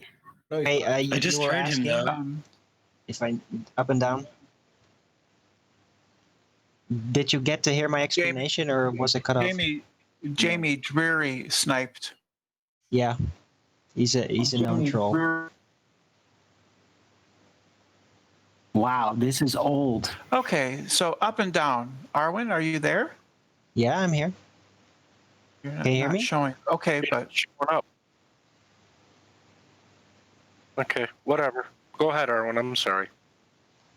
No, I was just wondering where exactly I was let's cut get off. the concept of up and downs firm here. All right. Well, up and down in my current view is the division by which the heavy and the light are divided. In partial thanks to the constant of gravity. So are you that's really not going to correct. And it doesn't make any sense. The division by which something is divided is just nonsense. I understood it. Yes, I'm sure you did. Well, sorry it if doesn't my make any language sense barrier to got in the say way. that up and down is the division by which something is divided. That's incoherent. Up and down are simply directions. English isn't its primary language, Brenda. You have to compensate for that a little bit. I think even the English can understand this. Yeah, I did understand it. Yeah. No, you didn't. Yeah, I understood what he was You saying. pretend you what do. I meant. But Don't be so nitpicky. when somebody says that up and down is the division between how things are divided, that literally is without any meaning. So you saying you understand it doesn't make any sense either. So Okay. up and down are simply directions, right? Down is I towards thought we gravity, were a talking source in of gravity, relation to physics and buoyancy. and up is against the pull of The gravity. problem with that statement, Brenda, is you can't prove gravity in the first place. So down is Yeah, I can. No, you can't. Since gravity is simply the phenomena that we observe. Really? That yes, we can observe it. Well, right? it's mostly It's an the observed buoyancy phenomenon. effect We that might we not- actually get to right? perceive. What evidence have you got for this observed phenomena? Because I've never seen the phenomena known as You've gravity. never seen gravity. Well, things fall. Yeah, that's gravity. Yeah, but gravity is described as a general attraction between all masses, not just things falling, right? So we have to make a distinction between things falling, which we can observe, and this more generalized attraction between masses, which is not proven, right? I understand, but that's advanced physics for you. We're just trying to get you clear on the idea of up and down. No, I think that Riley understands understands that, and that's what he's trying to say here is that you can't that gravity is not a well evidenced assumption, and we're going to talk about it in terms of physics. Assumptions never have any evidence. Assumption is an assumption. Observations are different. No, assumptions. Up and down Riley directions. opened the hangout by nitpicky. saying that he didn't understand up and down, and I'm trying to explain that. Don't patronize us, okay? It's ridiculous. Well, he opened the hangout by saying he didn't understand up and down. No, and I'm trying to explain it. That's exactly what you said. No, that's not. I think he was saying he doubted whether up and down is a true phenomenon. So there's no such thing as up and down in density over buoyancy, because down indicates that there's a gravity that you're pointing towards or being pulled towards. There is no up or down. That's only assuming that gravity is a tangible force. In that sense, to assume that gravity pulls you down or pushes you down, that is more the assumption that should be drawn into. There's no assumptions here. But it's just a label, just directions. Right? Correct. It's a label. It's just up and down are simply the name that we give towards the force of gravity, and up is away from the source of gravity. No, that's just a label. It's just a direction. No, that's a nonsense. No, that's statement. an assumption. No such thing as gravity. No, it's not. Prove it. Yes, it is. You don't know how that works with gravity. You just know we don't have to. That up and down existed long before the theory of gravitation. So exactly my point. Yeah, but your definition. Up and down. So then the definition of down can't depend on gravity if it pre-exists gravity. Well, gravity is simply the force that we observe that pulls objects towards the ground. Right? No, it isn't. It is not. An assumption. It's a theoretical idea that needs testing and needs to be falsified or that requires some more evidence to be accepted. Yeah, I understand. I understand. It could be also the lack of a force applied to an object too. Yeah.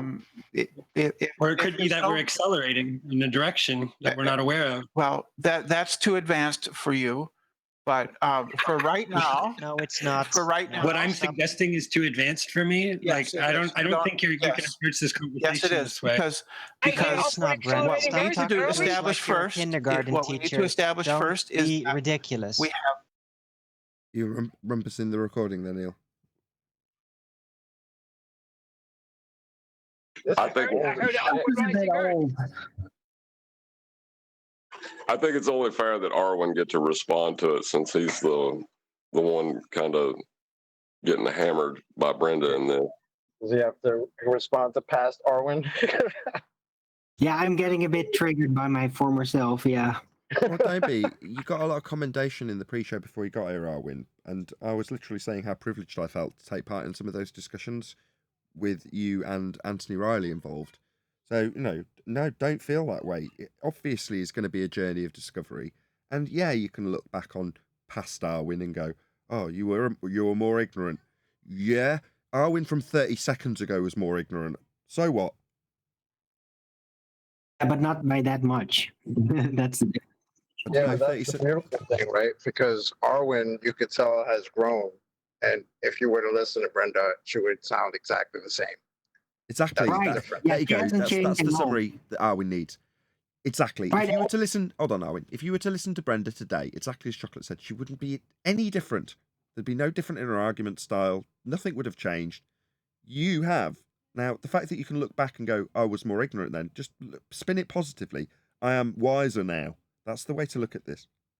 Oh, I am, absolutely. No, but while I'm listening, taking in mind that there are certain things that I haven't developed yet, haven't spotted yet, I do think that I am arguing whatever I'm arguing pretty reliable. It's like I'm not like completely blundering or anything. I think I'm doing pretty great for the information that I had available to me at the time. Yeah, I agree. And we wouldn't have the information we had now if you and Anthony hadn't been thrashing this out and arguing about it. There's a good chance that we'd all be accepting incoherent dielectric acceleration and QE would be shouting at us, right? You know what I mean? God forbid. I'm getting ready to. Well, you can't shout at Arwen from the past. That's unreasonable.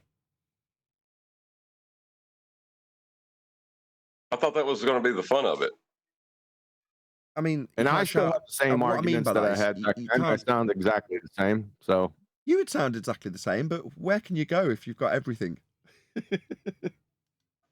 We have to agree with your unproven theories in order to establish anything in this conversation to define about what up and down is. Is that what you're saying? We have to agree with you.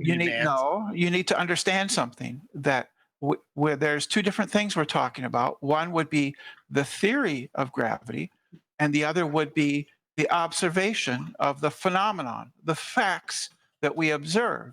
No. Right? No. So we observe, yes. No, because gravity is completely like what we're seeing, and basically gravity was created to join together like have the observations of celestial bodies and this up and down thing that we seem to subjectively experience on Earth. So it's not just the up and like gravity is not just things falling. It's not. It's the general attraction between masses, and it's an important distinction, because if there is not a general attraction between masses, then we don't have gravity. We have something else. You don't have gravitational pull. You can still call it gravity. Much later. That theory came much later. We're at the very, very beginning, and we have to get straight. So then we're not observing gravity. You keep saying, "Oh, there's the thing that." I said it was a phenomenon. It isn't a phenomenon. It's a theory. Yeah, we observe a phenomenon. Come on, little g, big G, gravity. Let's just make a distinction between the observation of the phenomenon, Brenda, is caused by density. It's not caused by gravity, and you have no evidence to prove that it is caused. If somebody says gravity, then please don't automatically assume that they mean gravitational pull. Let's just make that distinction here. Well, we observe the phenomenon that things tend to fall to the ground Well, that's right? Not, and we call that gravity. People call it gravity. Hold on. What do you mean we call people that? called it gravity. Hold on, guys. Hold on. Hold on. No, they didn't. They didn't call it gravity before there was a theory of gravity. Brenda. No, they didn't. Hold on, Nummy. Brenda. Evidence So you said, so what you just said was we observe a phenomenon and then we assert that it's gravity. Well, that's not very scientific, is it now? We just give it a name. Yeah, that's that's not what you do in science, though, is it? You don't just observe a phenomenon. Yes, it is. No, it's not. The next step would be to formulate a hypothesis. That would be the scientific method. Now, wouldn't it? Right. Do you want to do that? Observe it first. First, you observe a phenomenon. So then you formulate a hypothesis. Would you like to do that next? So like, for instance, lightning. We observe the phenomenon. Not lightning. We're talking about gravity. What the hell are you doing? And then. We're talking about gravity, Brenda. So would you like to formulate a hypothesis around gravity, please? Let's not talk about lightning. I'm showing you how science is done. I don't need to be shown how science is done. Tell me your hypothesis for gravity. You don't understand how science is done. You tell me what your hypothesis is. So we observe the phenomenon of things falling down. And then we formulate a theory now we're on to step of 2. gravity. We get that. The theory says that there is... no, I don't want to know about the theory. We're doing experiments and we are formulating hypothesis. I don't give a crap about your theory. That's what a theory is. No, it's not. I want to hear your hypothesis. Are you dumb? The hypothesis, then, would be that objects will fall to the ground at the same rate. What a hypothesis does is establish the if and then relationship, the cause and effect. Therefore, in a hypothesis, you require a dependent and an independent variable. Can you give me those, please, Brenda? Start with the independent. If I take a steel ball and a rubber ball and I drop them from the Tower of Pisa. Sorry, so if hit the ground, they will steel ball. So are you saying if steel ball is your independent variable? So if steel ball, is that your independent variable? It's like you learned a word and you don't know how to use it. I'm asking you if steel ball is your independent variable. Observation. No. The phenomenon is gravity. Now I'm getting your independent variable, and I've heard the word steel ball. So is the independent variable steel ball, Brenda? The hypothesis. Yeah, I know what the hypothesis is. Is that what we're establishing with your independent variable? So what's your independent variable? Is it or is it not steel ball? There's no independent variable in this. Yeah, there is. That's what a hypothesis is, you moron. Go and look it up, that's not what retard. Don't tell me what a hypothesis is, you absolute buffoon. Don't do that. You're an idiot. You're an absolute idiot. Brenda, he's right. A hypothesis does contain the two values he's just been speaking of. You've got it wrong. Right. So, do you have an independent variable for your gravity experiment or not? A hypothesis is... I understand what a hypothesis is. It requires an independent and a dependent variable, Brenda. I'm not going to say it again. Give them to me right now. That implies... I don't want any implies. Give me your dependent and independent variable. You don't understand this stuff. Have you got an independent and an independent variable or not? Oh, can we pause? I don't need one. You do. You complete. I've not heard a "you don't understand" as genuine as that for a very long time. That was lovely, Brenda. That's when they still thought it was actually real. You know, now they just it's a standard deflection, but they don't believe it anyway. Back then they really thought that. Yeah, that's what I mean. It was a very genuine "you don't understand." I thought back then they were still fighting for gravity to be a force back then. They didn't really have the switch up that, oh, it's not a force and we have to fight for it being the curvature of space-time. Well, but it was interesting how she had everyone except for Nathan, it seems, at the time, saying that there was a theory of gravity. You know, that was... see how she worked that in there? And people were arguing that gravity was a theory. It was. We Yeah, weren't I heard that. on semantics just yet back then, right? Yeah. We didn't have QE to snarl at us if we said it wrong. Oh, we definitely did. There's no way I'd be saying that stuff unless QE had intervened by that stage. So yeah, there's definitely QE on the scene at this point, which means QE was on the scene of flat Earth debate right from the start, basically. I do hear a lot of rumpusing going on. What number is this?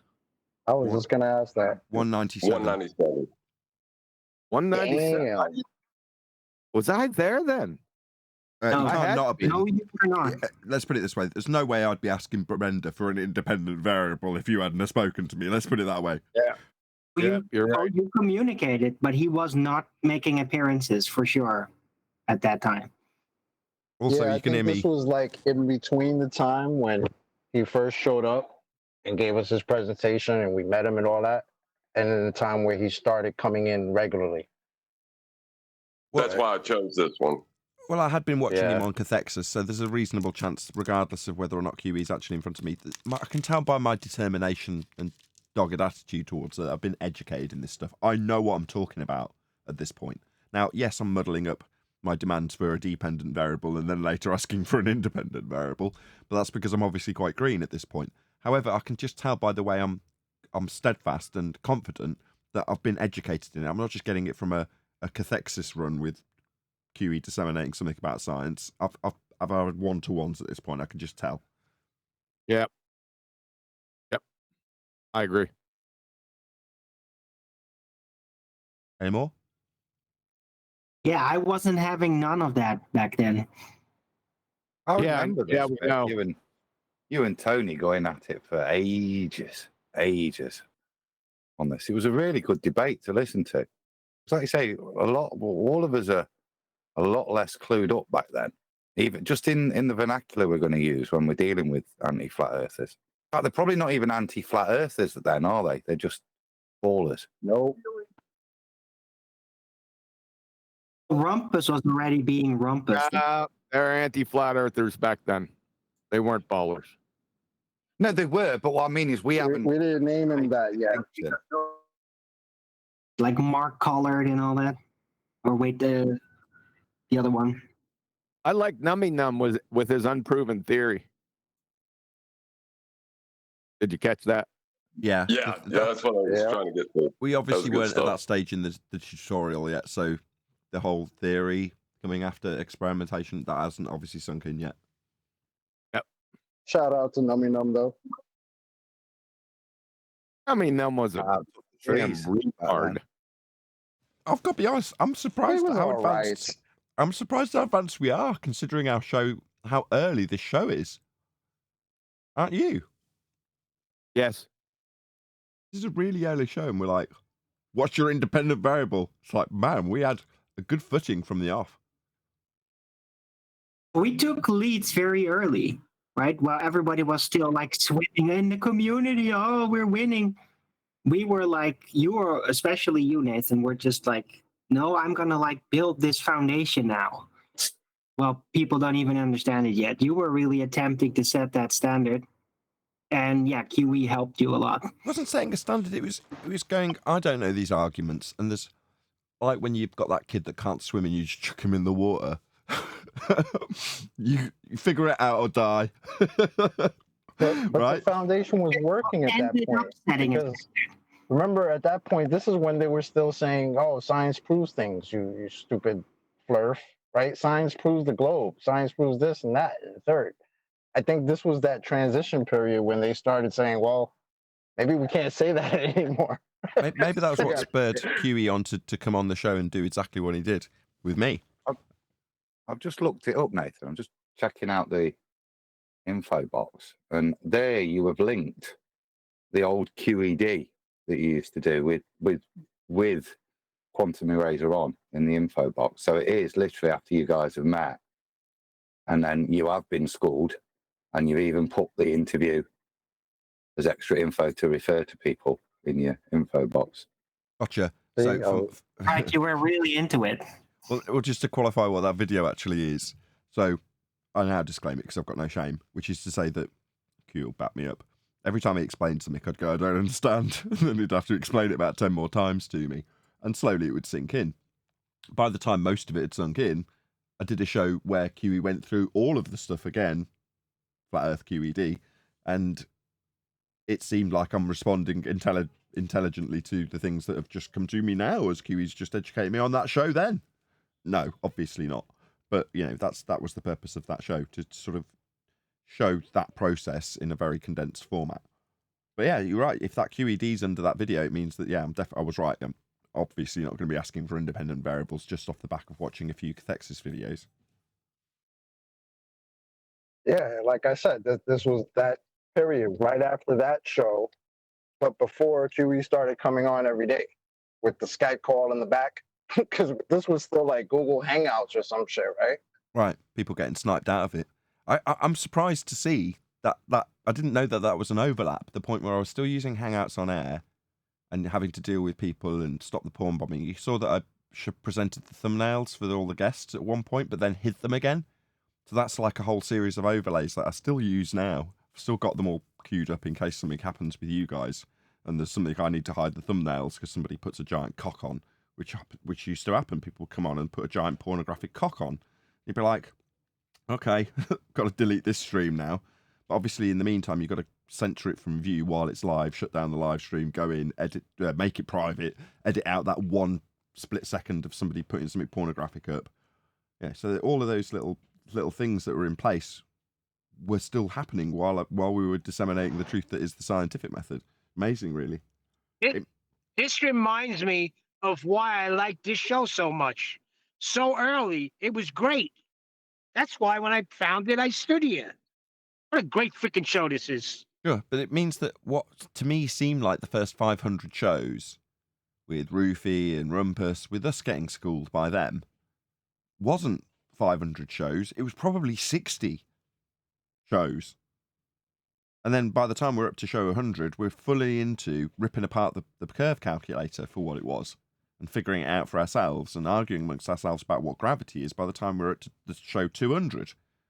But in between, I didn't know it was that early. QE's come on the scene and educated us all on their claims, the ballers' claims / anti-flat earther now named claims of having science for whatever bullshit they presented.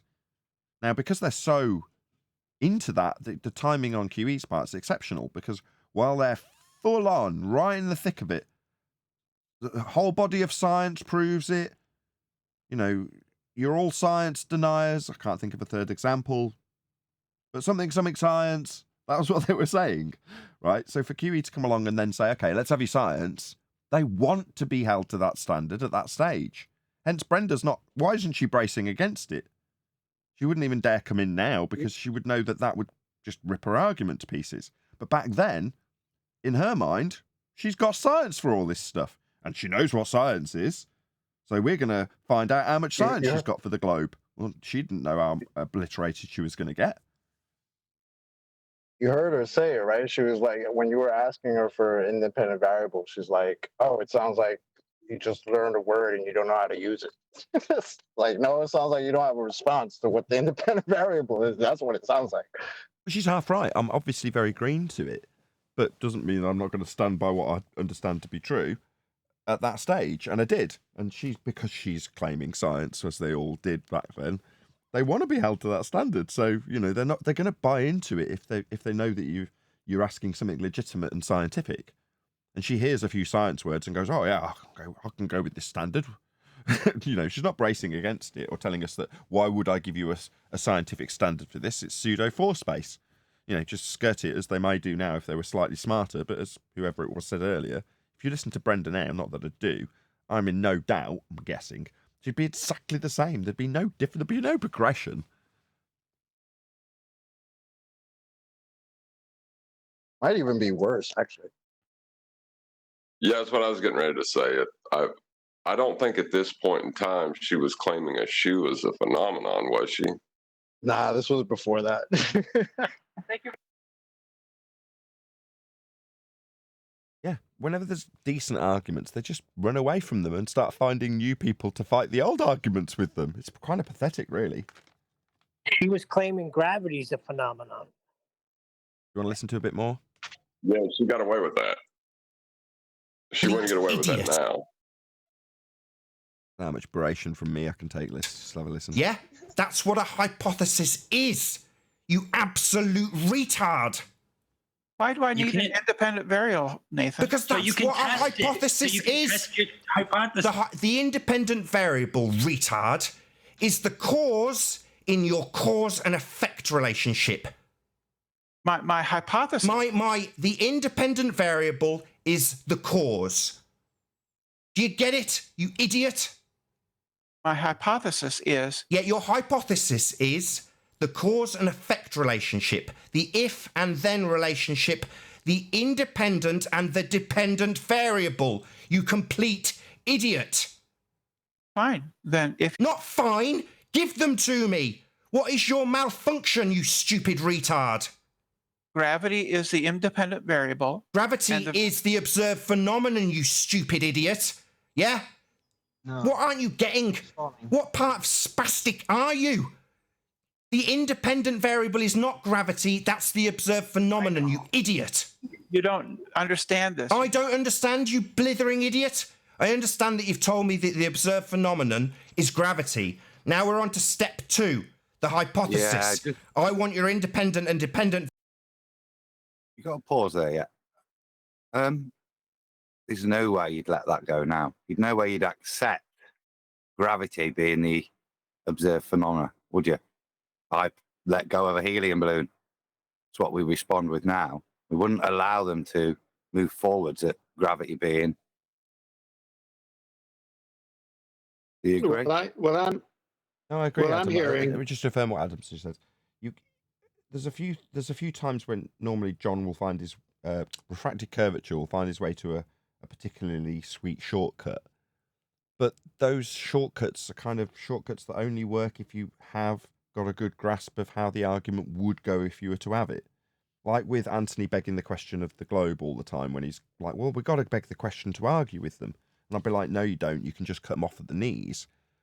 But in reality, if you just give someone the cut them off at the knees argument, there's a good chance that they'll get into the wrangle-dangle of the argument because they'll ignore it, and then they won't know where to go or how to bring it back to the point in this regard with gravity. Well, no, helium balloons going up, gases are going in all directions, there is no downward bias, there's no gravity to show as a phenomena, which is your point, Adam. Whereas in this discussion, I'm like, you've said that we're observing a phenomena, and that's gravity. Now I'm asking you for your independent variable, i.e. the cause, and you're saying gravity. Well, no, I'm then reaffirming back to Brenda, your observed phenomena is gravity. Adam's objection, there's no way you'd be saying now that you've got an observed phenomena at all, let alone formulating it into the hypothesis on her behalf when she's got it the wrong way round. It doesn't exist. How are you going to put it into a... So yeah, this is us being green, me being green, but us when it's negative. Yeah, if Brenda was smarter, if Brenda was smarter at the time, she would have said, we don't know the cause, but thank you for telling me you observed this phenomenon. That would have been... Exactly. If she wasn't as... In defense, if she wasn't green also, she'd have snatched that with both hands, is what you're saying.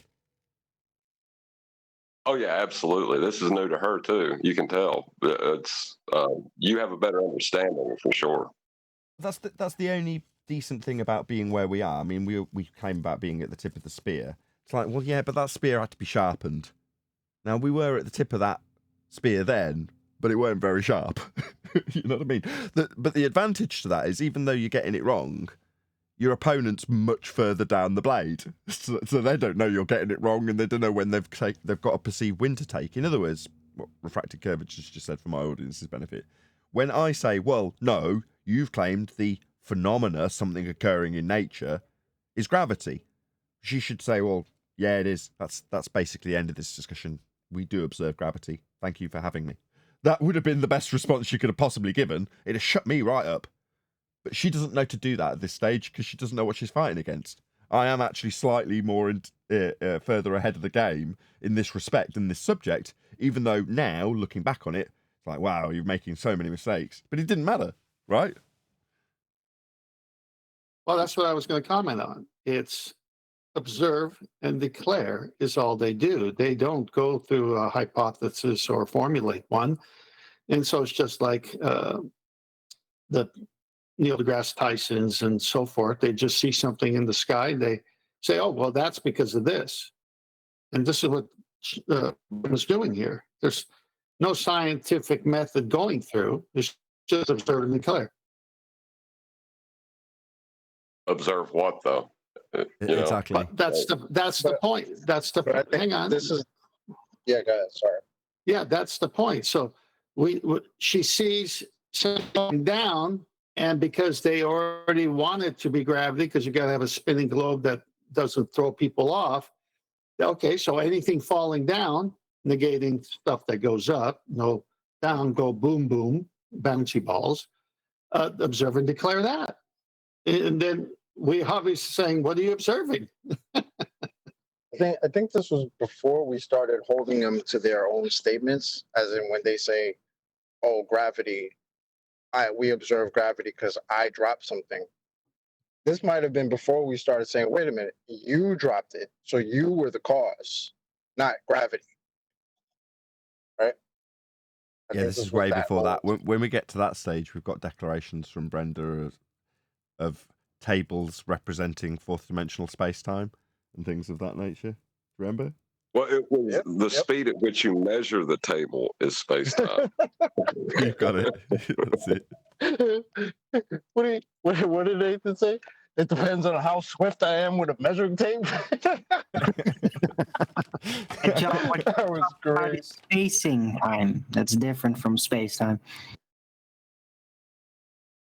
Variable, and you're telling me that the observed phenomenon and the independent variable are the same thing.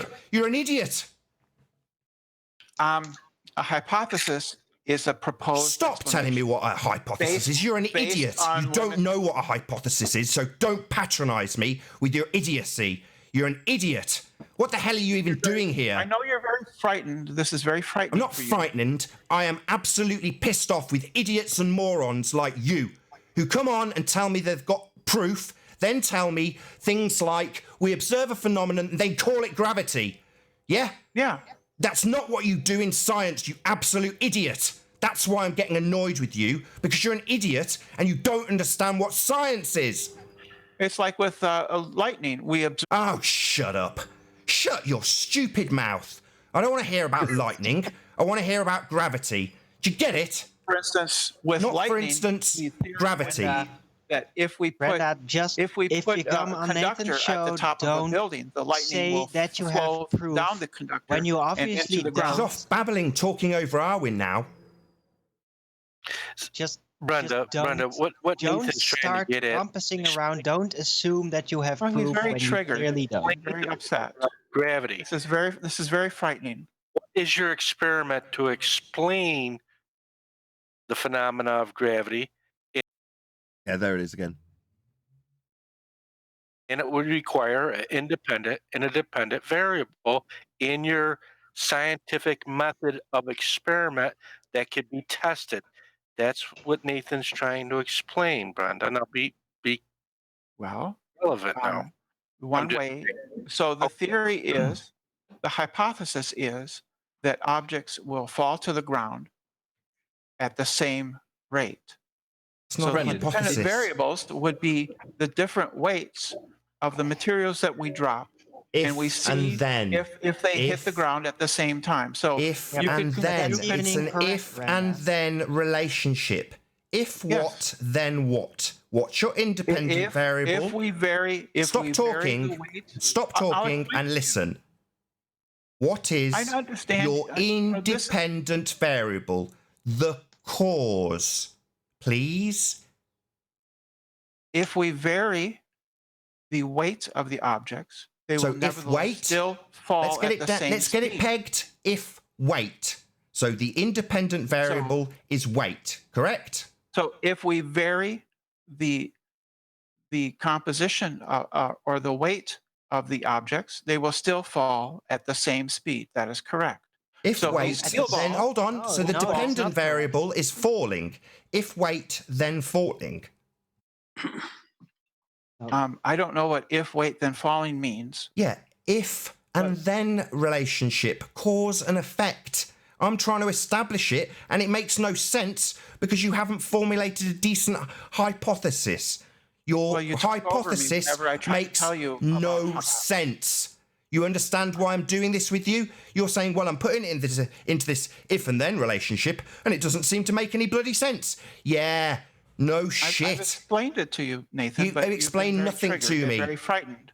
So if you just take some deep breaths and relax. Nathan is not relax. pissed When off you because are you're being established arrogant and you're not in listening. providing I'm not an being variable. arrogant, I'm trying to calm Yes, him you down. are. Yes, you are. You So were the from the very beginning patronizing us, that Galileo and then starting to bluster that you have proof on the. Any more to this, John? A lot of rumpusing going on. I'm noticing a lot of rumpusing. Well, it seems as if she's had an interaction with John as well, because she's knowing enough to speak over you as you're trying to explain something. You know what I mean? Right. So I think she may have run into John somewhere else or been warned about him. That's QE, not John. And yes, she had run into me. I eviscerated her a number of times before this interaction. Okay. Right. So yeah. Brenda will have run into everyone. So back then, she was prolific. I remember Brenda, it was saying when we had hangouts, and if you didn't hide that information at the top of the box on screen, they used to come in and take over your whole stream and stuff.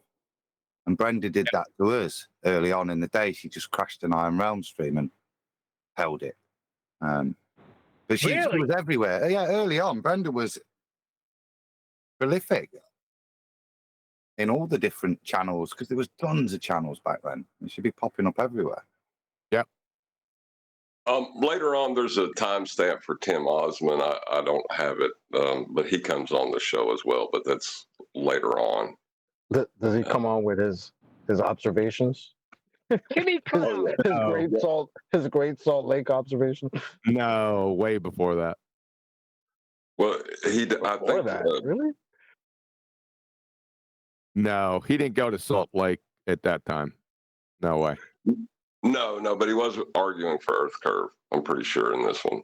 But I don't have a timestamp for it. Well, that's too bad.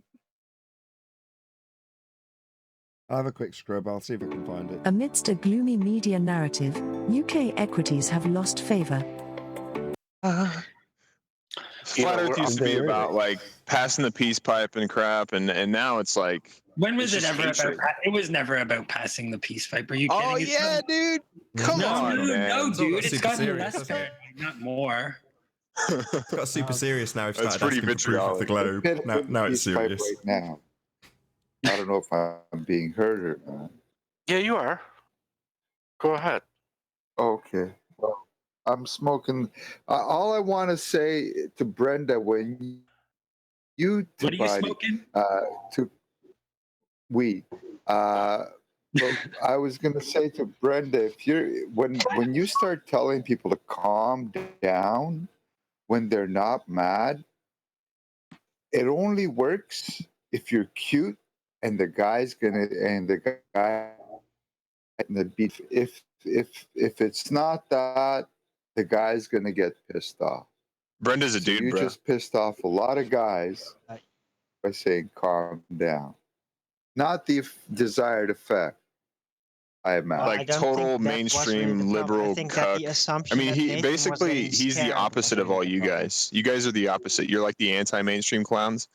He's like the total mainstream cuck. It's absolutely amazing to have you guys in the same room. Brenda, do you think they landed on the moon? I don't think Brenda, she's here peace, anymore. dude. I think she's gone. Yeah. Oh. What about you, Tim? Do you think they landed on the moon?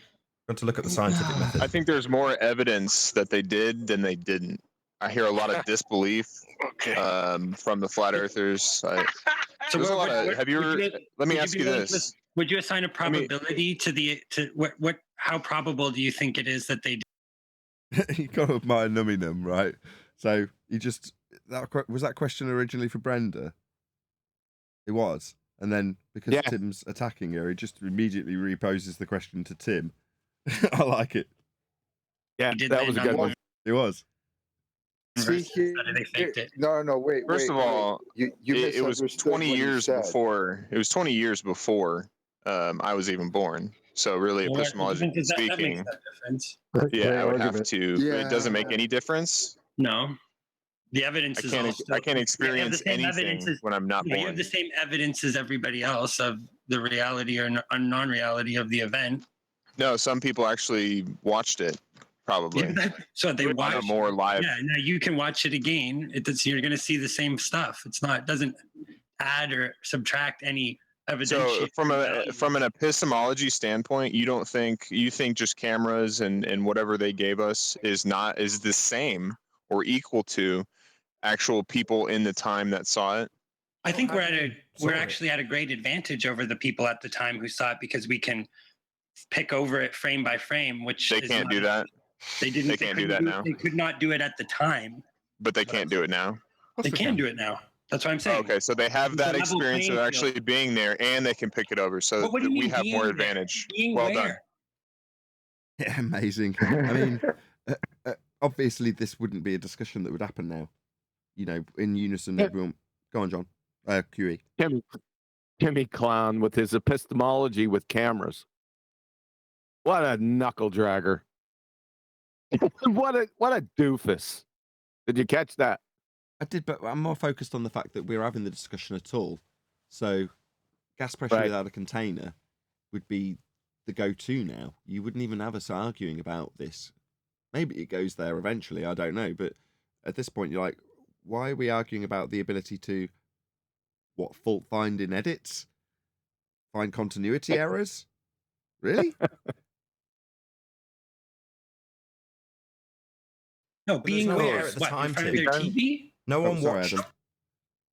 I was going to say, I think we're very different back then. We don't know it's flat. Think it's flat. We got proof, but we're still looking at the shit that the ballers are presenting, like the moon stuff, and convincing ourselves. Another one, I would back then have thought about the photographic plates, why they wouldn't work, because I'm still getting in my own head. Yeah, like newbies now, that it is flat and demonstrating to myself. And part of that demonstration early on is taking apart all of their so-called supporting evidence. We can dismiss it at a laugh now because of gas pressure, you know what I mean? But back then, that's evidence that you were not compelled to deal with, but actually interested in debunking and getting moving forwards and saying, well, this is a lie, this is a lie. And it's when you start to see that many lies within their own rhetoric that you become very confident.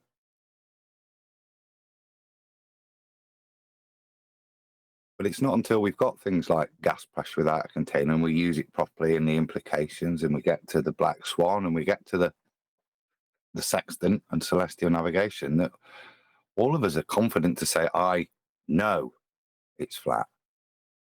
Yeah, but the gas pressure argument was right from the beginning. Yeah, but that doesn't prove flat, does it? No, but in the context of this argument, it would have stopped it. So I don't know why it's not being brought up. It's very interesting. Because we're not refined. We've had 5 years of these arguments to get them to this level of refinement. So we know where you're going to take the argument and we know how to deal with it succinctly. Not necessarily cut it off at the knees, but we can have fun with it now. We can play with each argument because we've been through this. I understand what you're saying, but that argument was already out by then. I mean, when was this? 2017? Yeah, 2018, 5.5 years ago. This is. It's interesting. Yeah, 5 years ago. There's a promo code that says when you were pimping your Flat Earth merchandise, 20% off between 16th of April and the 20th of April. So I think you're around about April time. So it's a good 5.5 years ago. That April time? What about a year? In any event, let's major on this minor for the next 25 minutes, I would say. So 2018. Something like that. So, yeah, 2018. You guys should have been well versed in that argument. Maybe we'll get there in a minute. Funding possibly with their own eyes. So what we have now What are you, they what are you had talking then about is the same. being there? What do you even mean by that? That's bizarre. So do you know how many eyewitness accounts of them actually seeing it? Like haunted? Is that really? I don't know if it was separation. Are you Jonathan? Hello. No, I don't know how many. How many eyewitness accounts? Hi, Jonathan. Good to have you. Hey, have you ever seen? Have you ever seen Jem Panda's documentary? Yes. No. Yes. Okay. Good, Yeah. Nathan. Thank you, Riley. I appreciate that. Yeah, he put together, a good piece of evidence. No, he put together footage. But you're on the that fence. Nummy's You're on the talking fence about. about the moon landing. Is They that, just is put that what I together can take footage. from this? Is that The same just footage. explain how you are, if you're on the fence and you're going, there's more evidence for the moon landing clearly than against the moon landing. Okay, Yes. but see, here's the problem with that statement. What you can do with that statement is say, okay, everything the flat earthers are saying about the moon landing, we're going to put that in one basket and call it minuscule. And everything There's moon NASA hoaxers. There's moon hoaxers too. Okay, well, they're pretty much in the flat earth like Bart community. Sabrell and all those clowns that make No, I was a total moon propaganda hoaxer pieces. I was a moon hoaxer for years. Are you saying that there's people out there nowadays that are moon hoaxers that are not flat earthers? Absolutely, more. Yeah, there's more. Yeah, there's more moon hoaxers. Wow, I'd love to meet them, but okay. Hey, dude, I hate to break it to you, but there are only a few thousand flat earthers that watch this stuff. Okay, I'm sorry to break it to you, but that is the. Did you want to add something, Roto? Or are you just hot micing? I'll add something. I'm hot micing. Oh, I apologize for that. That's okay. Yeah, I just wanted to say something. Just that plumb bobs and water. Well, thank you for that. What the hell? Did you not hear him? He said plumb bobs. Plumb bobs and water prove the Earth is flat. What the hell are you talking about? Plumb bobs and water. Well, plumb bobs What and the water. hell are you talking about in the context of what's going on right now? Hold on, I don't think Quantum Eraser heard you, Roto. Let me just say it again. I think it needs repeating for a fifth time. Plumb bobs and water. No Okay, swearing. And or in. And bloody hell, Adam, just butt out. Do we get it, QE? Let's get an affirmation. QE is trying to say he's talking about moon deniers. That's not what he said. He said plumb bobs and water. I know. But again, when Tim Ossman said only a few thousand or what are listening, is that why we're shoved into a corner and the algorithms are all against us and Congress came out and said stuff? Is that because only a few thousand are looking at this? I don't know. We're way off track here. Go on, Roto. Try it together contextually. Yeah. Well, I just want to say on the road to truth, there's a lot of sideshows. Get the video back up in the woods. That's profound. Let's get back to the video. Did you want to add something, One Deck? No, just let's get back to the video. I was really enjoying it. That's a flat earth. And how was I off track on commenting on exactly what Tim Ossman said? There's only a few flat earthers watching this stuff. I think tactics, wasn't it, early on, to come and make you guys feel like you're part of a small, incorrect group. Then it goes on to saying it's not growing, it's dying, flat earth. They're all the cheap ad-homs they'd throw at you, isn't it? Just distraction. Yeah. Well, I like the allusion to proof without actually showing any proof. That one is very, very effective, apparently, because he's made the claim that there's more proof that they did than they didn't, but he never pointed to any proof. Right. So unicorns. Yeah, he's a confident true? retard sophist. So it's equivalent to unicorns. Are they true? Well, I mean, there's definitely considerably more evidence in favour of there being unicorns than there is evidence that there isn't any. Let's be honest about it. Moving on.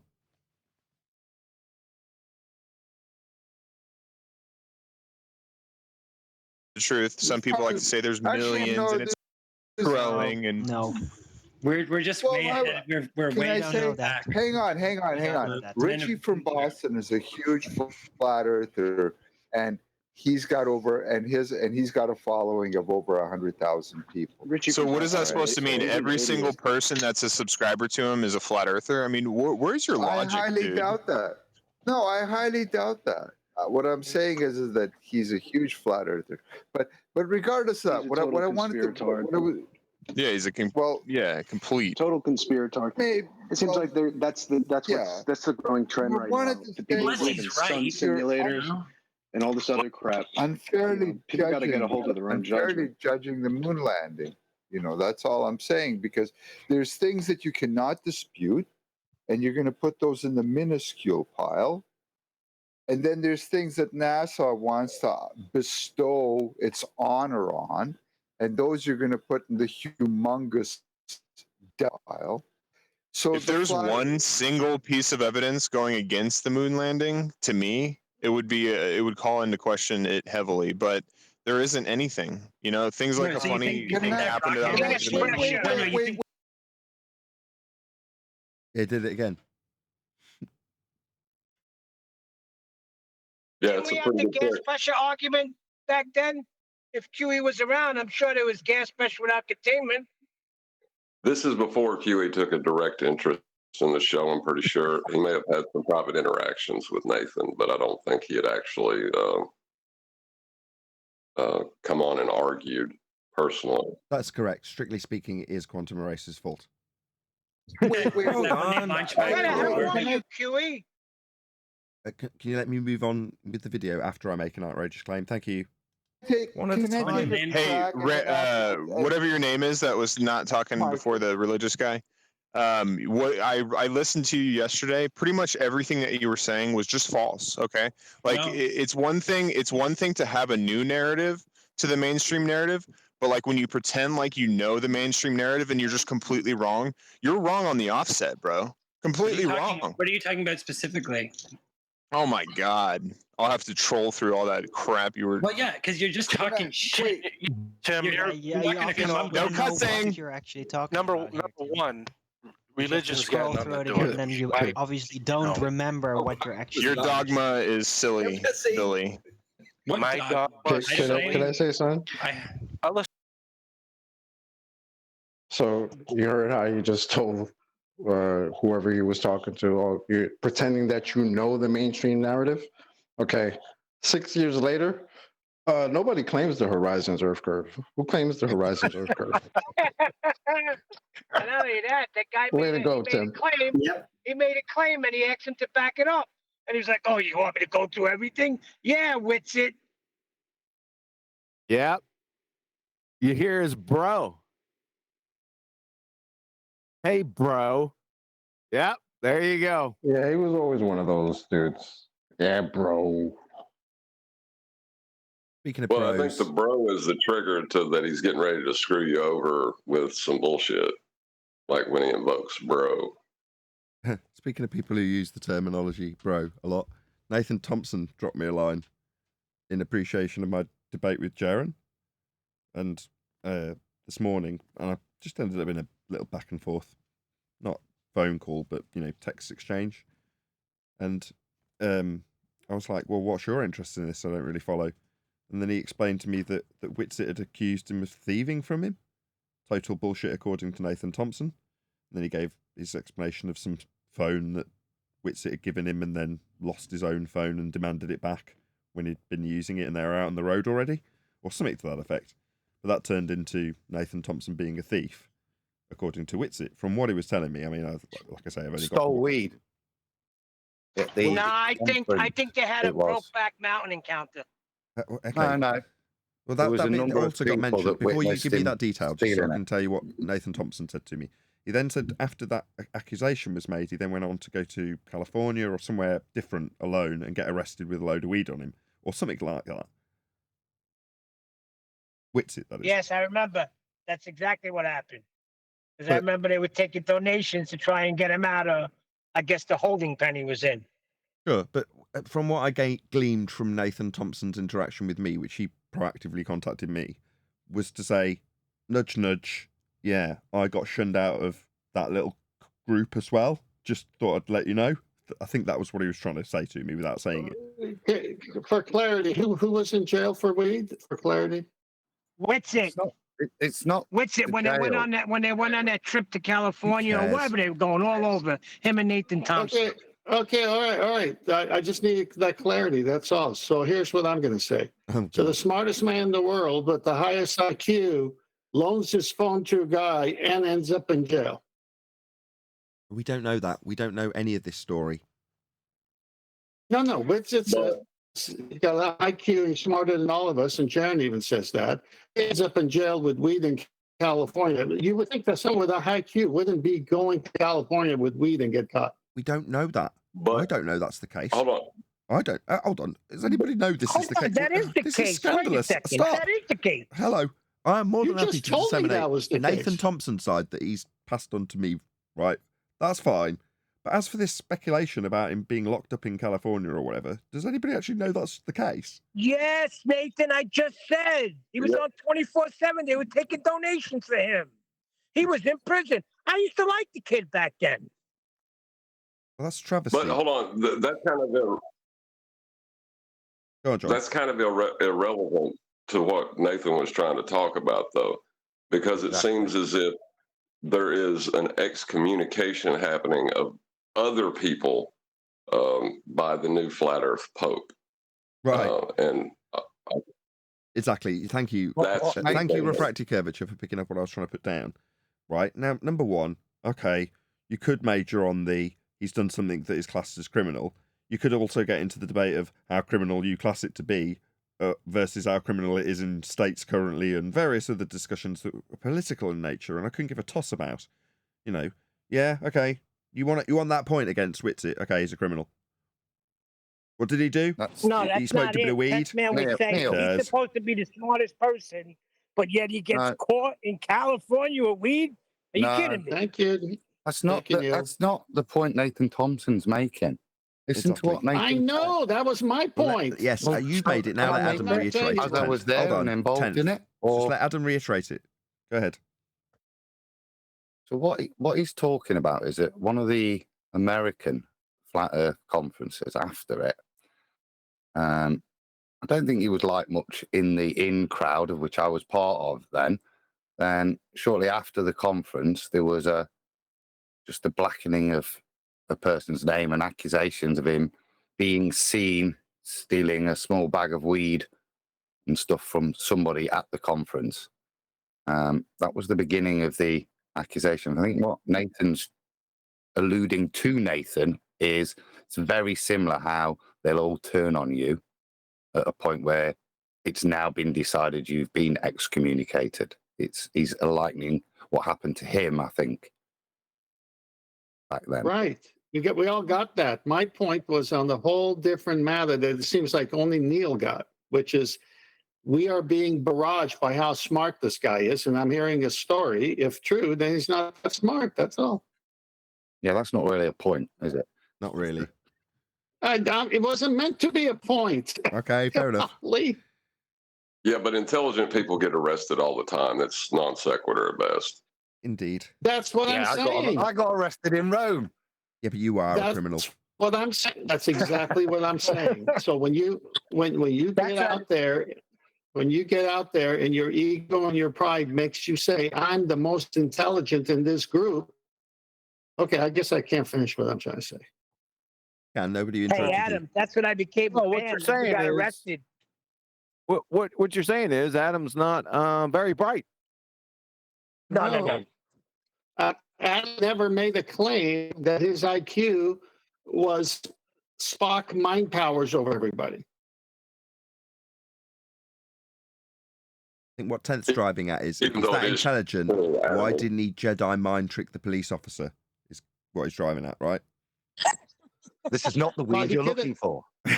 Yeah, that's exactly right, Adam. These are the weed you're looking for.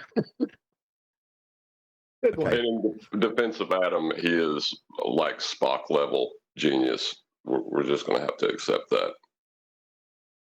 Who is? Shit's at 60. Adam. Adam.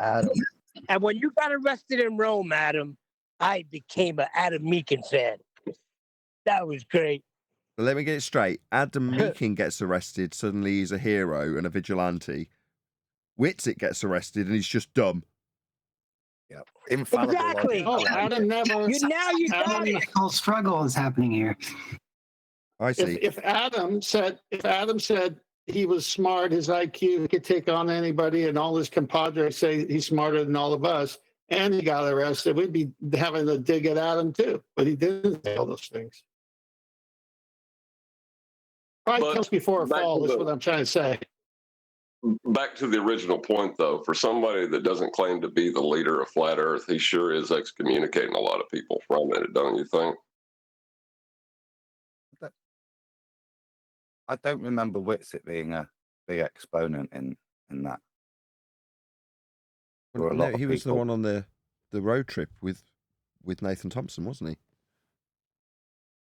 Yeah, I'm on about the accusation of him being a thief. Oh, okay. Like I say, I don't know the ins and outs. I got 2 or 3 sentences from Nathan Thompson this morning.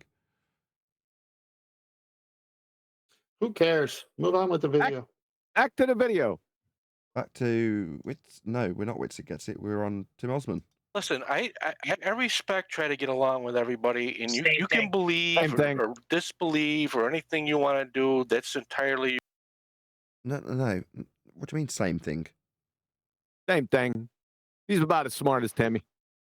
That's what I said. Same thing. Yeah, but you're both wrong. These two individuals aren't even comparable on any level.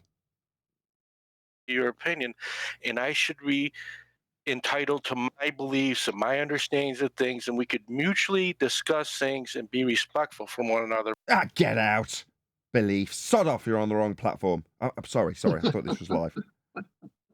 Without You set attacking each that other. up. This is me respectful. That's my dog.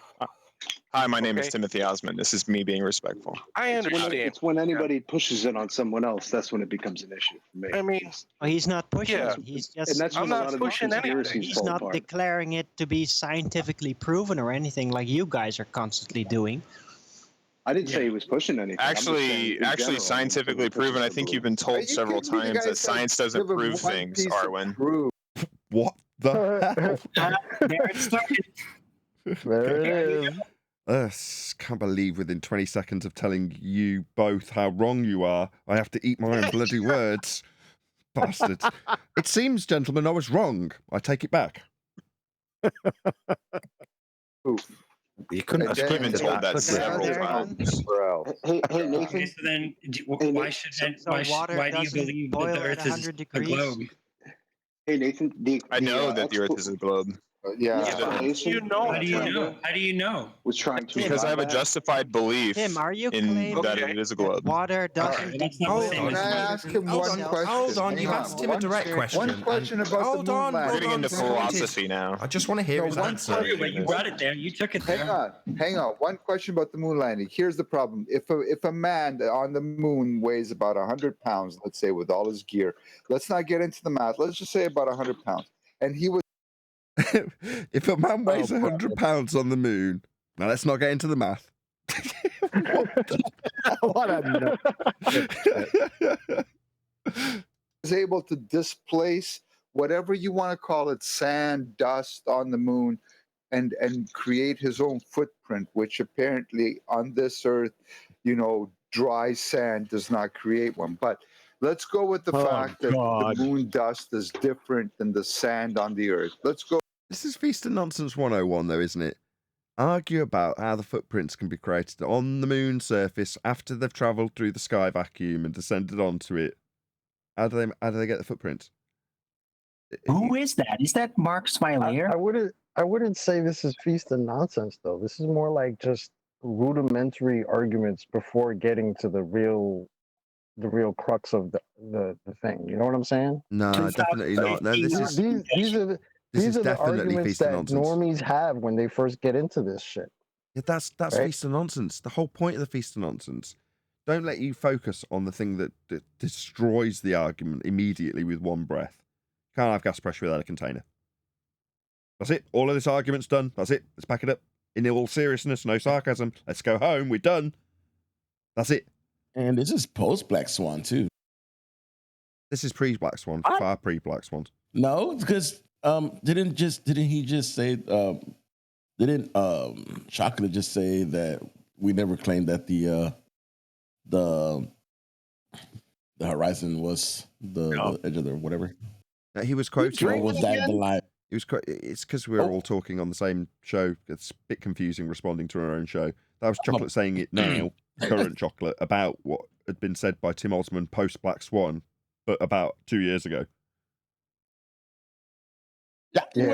When y'all start speaking live, saying this is live, because I'll clear it up. So Tim Osmond was telling somebody on that panel that he didn't understand them. He said that, it's nice if you come up with a new narrative, but pretending that you understand the old mainstream narrative is funny. So I cut in and said, well, listen to him saying that now. 5 years later, he's on here telling us, well, who claims the horizon's Earth curve? Nobody claims the horizon's Earth curve. That was the point. Yeah. Know your While own he narrative. showed pictures of it. Chocolate's response was to Tim saying you should know your own current narrative. Well, yeah, so should you, was Chocolate's basically, interjection. yes. Content. No, I said while he had pictures of the horizon saying that it's Earth curve. That's the best part. I mean, that was incredible. You couldn't buy that type of irony. Who claims the horizon is Earth curve? While I show you these pictures of a horizon that I'm claiming is Earth curve? That's very similar to... The title of that picture, the title of that picture with multiple horizons, on the top of it, it said, "This is Earth curve." That was the title. It seems like that group does this a lot. Remember Bob with the celestial video he made, and he had his HOR, his whore, and he had a 90 degree, and he had and he wouldn't address it, even though he drew it on his own whiteboard. It's fun watching them get tangled up. Are we all up to date? The book, Finn. Yep. Go with that. But let's go with the fact that the moon rover drove around the moon and kicked up whatever the Get hell on with it. is. Yeah, get on with it. Then how come a 10,000-pound rocket engine didn't even move a pebble? Did a 10,000-pound rocket engine land on the moon? He's Is that what you're saying? Tail. Yeah, I'm saying a 10,000-pound rocket engine that was attached to the freaking Eagle. So that rocket engine landed on the moon. Is that what you're telling me right now? He's referring to the rooster. See, this is called argument from incredulity, right? An argument from ignorance. No, he's saying you why have didn't it kick absolutely up dust? no clue what you're talking about. He's not saying that. He's saying why didn't it kick up dust? Rocket engine. I'm saying that he's saying where's the blast? Where's the blast print? Is what he's asking. Where's the blast? Well, first of all, it came down, right? How can you deny this? It is an argument. I think that is an argument from incredulity within a begging the question fallacy. How can you say this isn't a feast of nonsense? Right. You're right, John. I just can't get it out of my But is he about to defend the claim that he just said? He's just asking the guy that, did that happen? Is that your claim?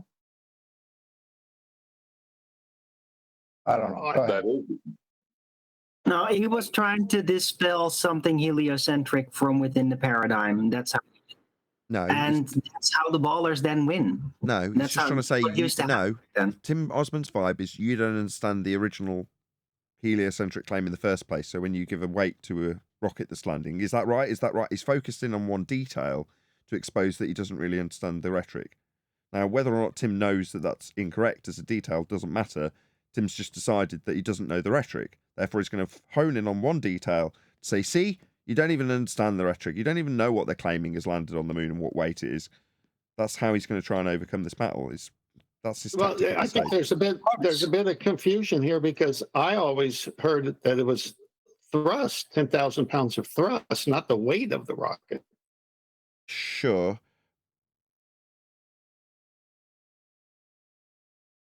But who cares? Back to the video.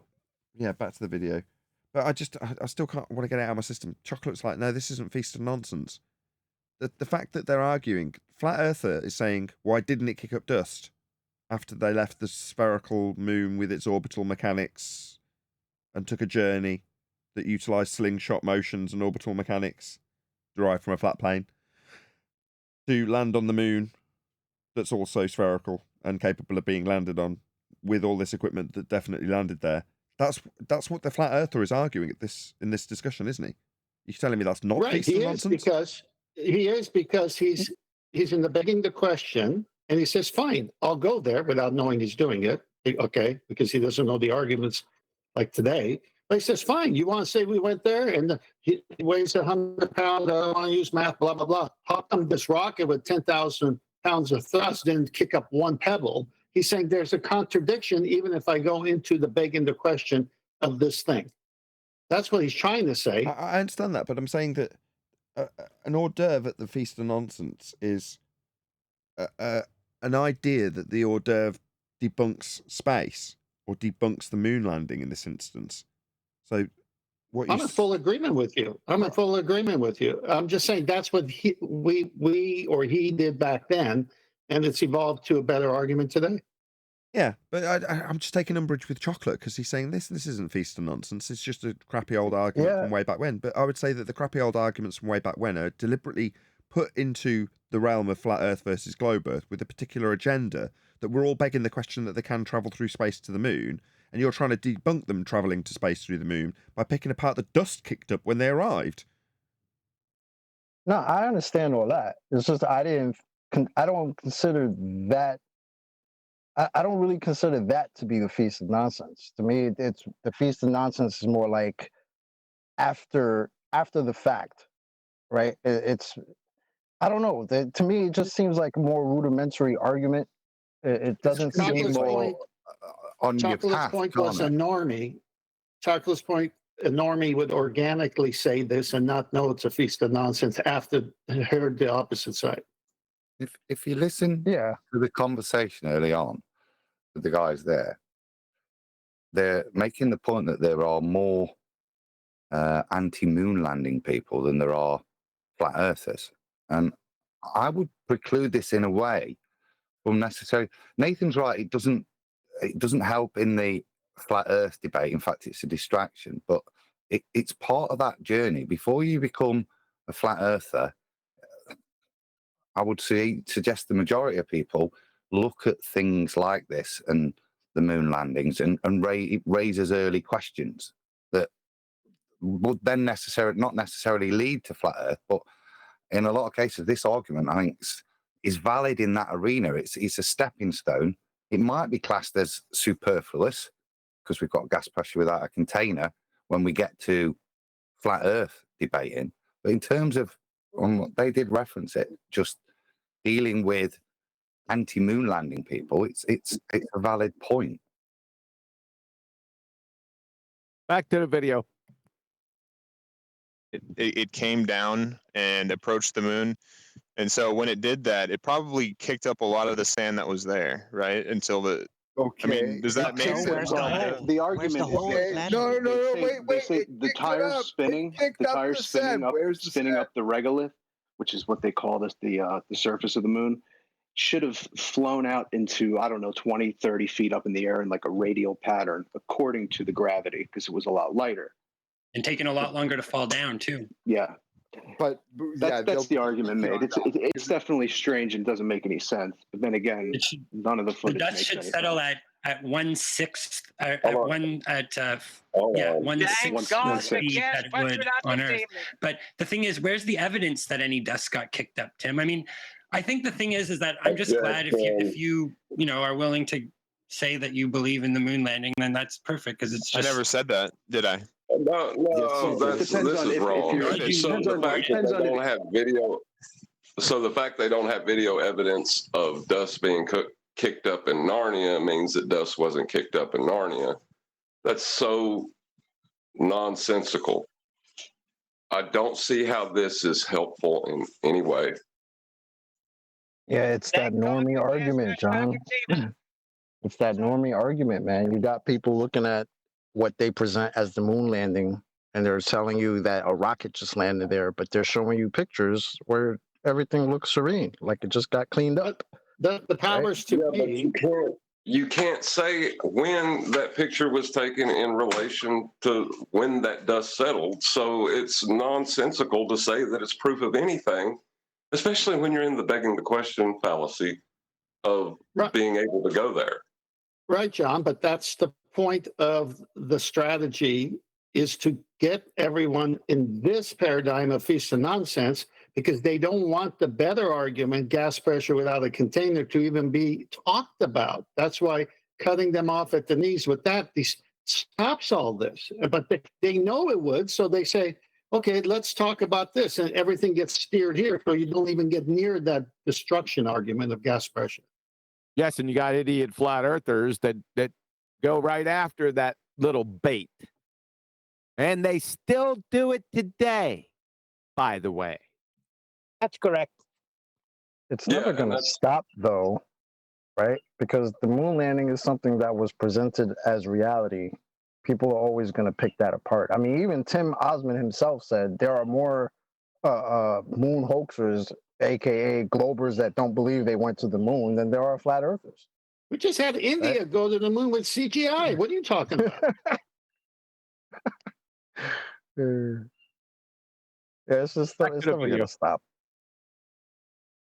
If somebody cares whether or not they want to figure it out. Wow. You're straw manning. Well, okay. Well, I like I don't know. How about that answer? Didn't believe the moon landing conspiracy. I don't know. So that's is it actually perfectly valid answer?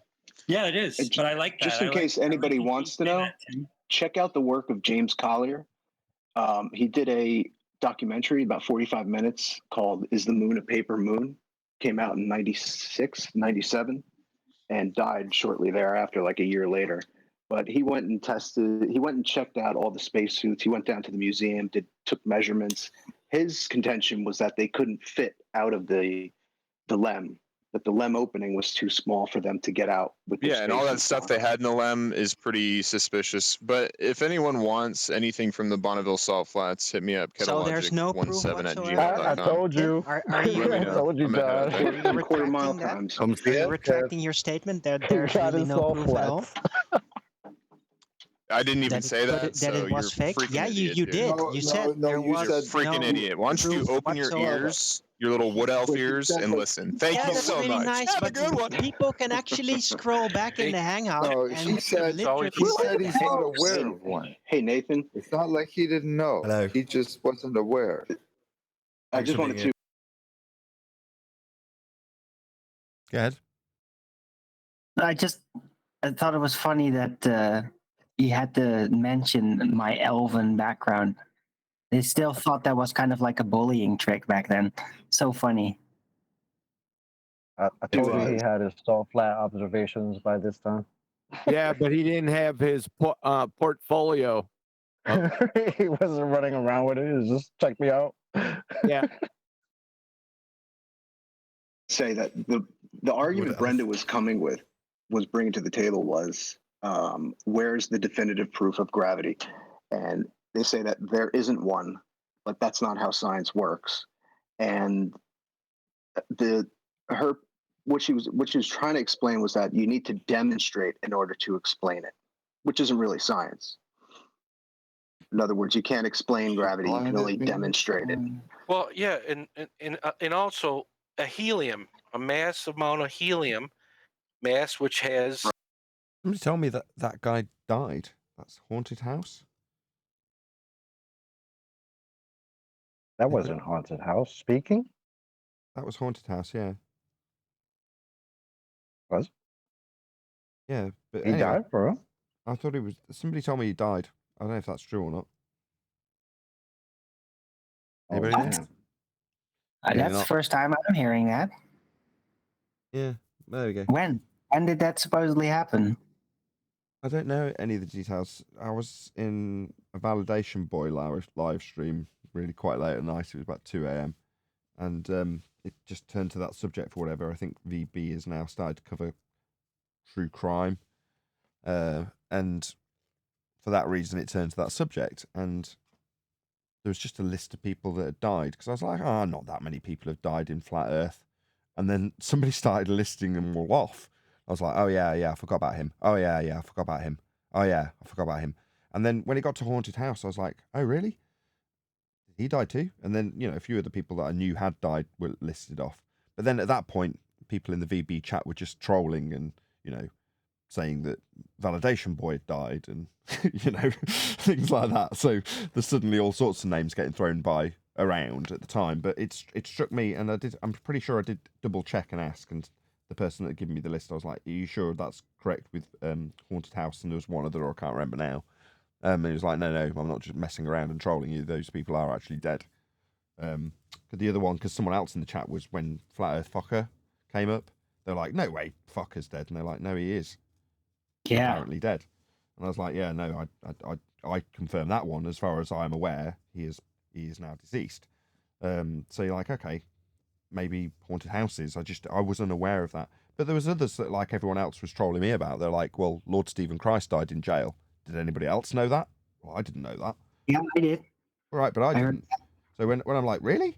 LSC died? They're like, yeah, ages ago. I'm like, oh, right. Well, you didn't get much fanfare for it. Yeah, he finally died for our sins. A heart attack, apparently.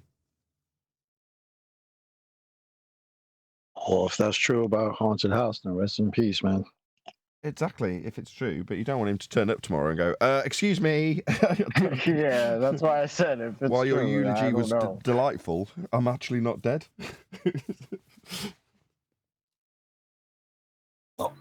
Well, where is he normally active? Does he still make videos? Back to the when video, stuff's, please. No, can we talk about death a bit longer? Before you go, thank It's called God for getting community special without update. containment argument. I thought we'd dwell on this for a few moments, but clearly not. Right. I Right. said If I was going to explain gravity, I would say I would say that it's, or at least I would make up that it's some kind of intelligent force, like a smart force. No, come on. But I wouldn't say. But the presence of the effect. Well, Actually, Neil deGrasse Tyson. Oh, in true to form. No. Yeah, you're right. That is Haunted House. I recognize his voice now. Yeah, blunt as ever, Arwin, and rightfully so. Some sort of smart, intelligent force. I hate to speak ill of the dead if he is dead, but no, that's just bollocks. Went in the direction of trying to say that it's a smart Let's not force jump because too far. there is It can evidence sort of be saying- proven. It's just If not, you you fill don't the- just if have. you fill The the thing is, you don't have basketball, any for proof example. as to what causes this, and all the assumptions that say that you know what causes this are all theoretical and totally unproven, except for your Cavendish experiment and all he that said nonsense. They don't know much about it. Orbits of Mercury and all that. The one true force in the universe is electricity.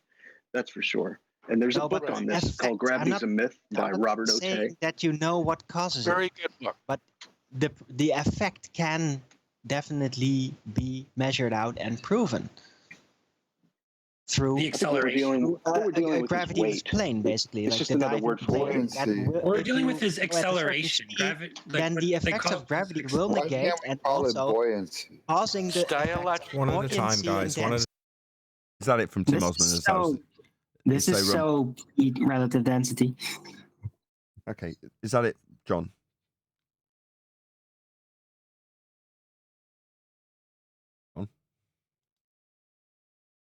Oh, he's gone. Okay, well, I'm going to round it out there. Why? Well, can you do what Neil said? Neil said, can you go over the gas pressure without containment argument? For Can't have people gas who are pressure. listening to the show. You can't have gas pressure without a container. And there you Thank go. you. No, Neil said, thank God for the gas pressure without a containment argument. Otherwise, we're talking about stand on the frickin' moon. Yeah, you're not wrong. We'd be talking about men fading out in a clear, transitional edit on the ISS and saying, look, it's all edited. Or we'd be talking about blue screens behind Tim Peake when one of the old Bush ex-presidents was wheeled around in some control room, and there's them editing the footage with a literal blue screen behind him, with all crisscross hash marks behind him. And you're like, that's what we'd be focusing on. The fakery. We'd just be anomaly hunters. That's all we'd be. Yeah, but pointing out that fakery sometimes is fun. I mean, come on. You got things teleporting in and out, people teleporting, people on wires doing bad kung fu work. I mean, it's great sometimes. That's why we got glove dumpsters. I've even seen gorillas in space. That's why we have glove dumpsters. Well, kind of was alluding to that, right? That's what they did, right? Back in the day, they'd find all the anomalies. I remember them watching, before Globebusters, you had something called the ISS Watch, also pioneered by Jaron. And what they would do, the same crew of original Globebusters, although it wasn't called that, would just pick up the ISS live stream, because somebody had once told Jaron that you can just watch Earth from space from the ISS 24-hour live stream. So like, nah, I'm going to start watching it and seeing what they actually do on this live stream. So, just go back on YouTube searches and just type in I think it was just ISS Watch. They might even be called ISS Watch Globebusters. I can't remember the exact titles of the videos. But you go back and that's all they did. They're just hunting anomalies in that terrible live stream of Crapovision 24/7. And it's not 24/7 was the main purpose of what them, watching it to see how long they actually do broadcast for non-stop. And a lot of it was just empty blue screens of nothing. Oh, the link's gone down. Oh, so it's not a 24-hour stream, even if they're obviously faking it, and we would now say there's no ISS. There's a light in the sky that they've ascribed this studio-based drama. But that's it, but there's no sky vacuum for this light to be inhabitable. It's not a spaceship. It's absurd. Meanwhile, we can't waste our time now going through anomalies and saying, look how this guy fades out, look how this guy drops his keys when he's supposed to be in 0G, look how there's a glass of water next to them as they're floating around. That was the best one over the most recent. I'm sorry, you're right, Chocolate. It is fun. Did you see the glass of water one? It's more than fun, because the normie is... Did you all see that one? The one with the glass of water? Yeah, I did. Yeah, I did. That is a good one. It's more than fun. It's part of the journey, though, because the normie sees that, and then if they're in front of one of the audience members here or us, we're able to say, yeah, they get you started on the journey because there's these contradictions within the narrative, but you want to know why none of it is real, and then you give them the bone-crushing arguments we give. I got you. So I could be stuck there and go endless hours with a guy as to how that's happening versus using this argument to where it nullifies it even being a real thing. Correct. And so it's just part of the journey. You have to school people, because we all got schooled. And this is where we do have something in common with some of the Globers, because again, like Tim said, there are a lot of Globers who don't believe they went to the moon, right? So it might be not a way in, but I don't know, just like a bridge, right? It is to a some bridge. of these guys. Yeah. You know what I'm saying? Normies will ask it, why would they lie? Why would they lie? Yeah. Well, yep. Made a song about it. Yeah, exactly. That's what I'm saying.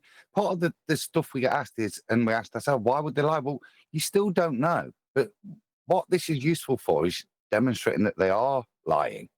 Like I say, it's superfluous when you get to the flat Earth argument, frustrating in a way for if you're trying to have a flat Earth argument. But along that journey, and even looking back now, it's like I say with the glass of water recently in the Chinese moon landing. These things are funny for us. They're amusing, and they must wake up normies. It must wake normies up. No, I don't think so. So, saying how they're faking one aspect of travelling to space in a sky vacuum doesn't debunk travelling to space in a sky vacuum or the notion of orbits or any of it. So I see it achieving very, very little. Well, those are the steps that I took, and look where I am. You underestimate a seed of doubt will grow into a tree. I don't know. I was thinking about this on the walk to the garage today. So we had to get our car fixed after a long journey in it. Of course, it's old. Anyway, on the way down, I was thinking about Guardians of the Galaxy. So I just changed the bulb in the projector and I wanted to test it. So wife had Netflix on, so I was like, I'll just stick a movie on and just sit through it for an hour and a half or a couple of hours, and that'll test that the bulb is actually fine. It's not going to do anything weird in the middle of a show. So I watched Guardians of the Galaxy till like 2 a.m.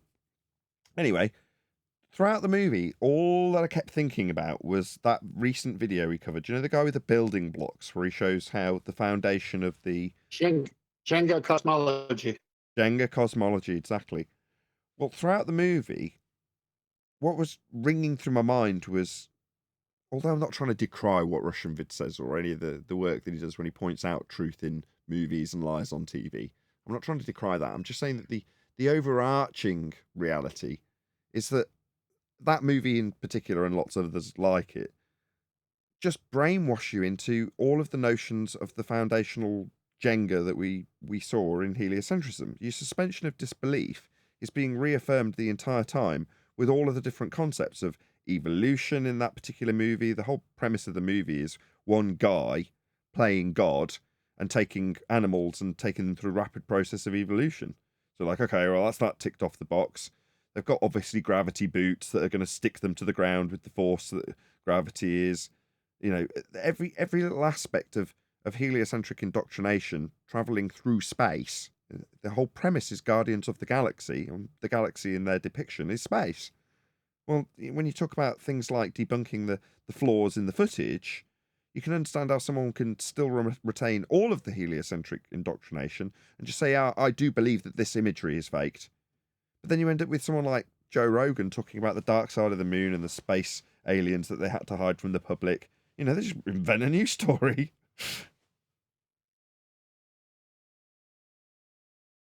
Yeah, a lot of them will come up with that new story, that new spin, like, oh, they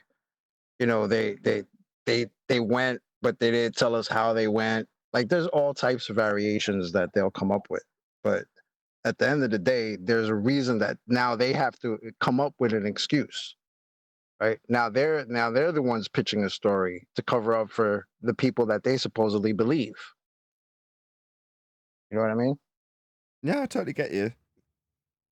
And like you say, we've all had to take that path, haven't we? We all got here, and whether we wanted to eat it or not, the feast of nonsense was there. Well, go on. We know what we know what the final curtain is, because it's all around us. They're going to introduce aliens, which then no one could argue that space exists. Now, the aliens, in my mind, are demonic beings. They're not aliens in this heliocentric model. So yes, things are going to happen. And everyone who even is a flat earther will say, well, maybe I was wrong, because look, we got this extraterrestrial here. You know it's going there. Plus, I had a good old time watching Bart Sbrell get slapped around by astronauts. I'd be wondering, like, why are these guys all acting like that? What the hell's going on here? Right? Just that human characteristic of somebody who's supposed to be a hero. Kids are looking up to these people, and somebody's just going up to them and saying, hey, can you swear that you did what you're being hailed as a hero for? Nah, get the hell out of here. Speaking of which, chocolate. We were just passengers. we were just passengers. Did you see that Russian Vids has actually built up a little relationship with Bart Sbrell? Had you seen that? Yes, I have. So based on Russian Vids being a devout Christian and his more than willingness to disseminate that within his rhetoric, if you want to call it that, on his videos, Bart Sbrell's pricked his ears up and gone, we have a common interest here. I'm also a devout Christian.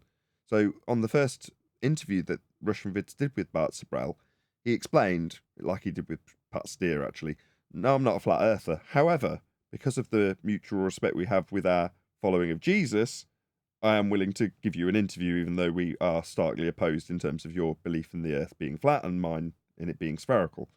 So the relationship that he's built up was quite admirable. I was quite impressed just with Russian Vids in general to have obviously persisted in building that relationship there, because obviously Bart Sbrell's very much against us as flat earthers, to say the least, but see that there's been a bridge built by Russian vids, I was like, wow, that's pretty cool.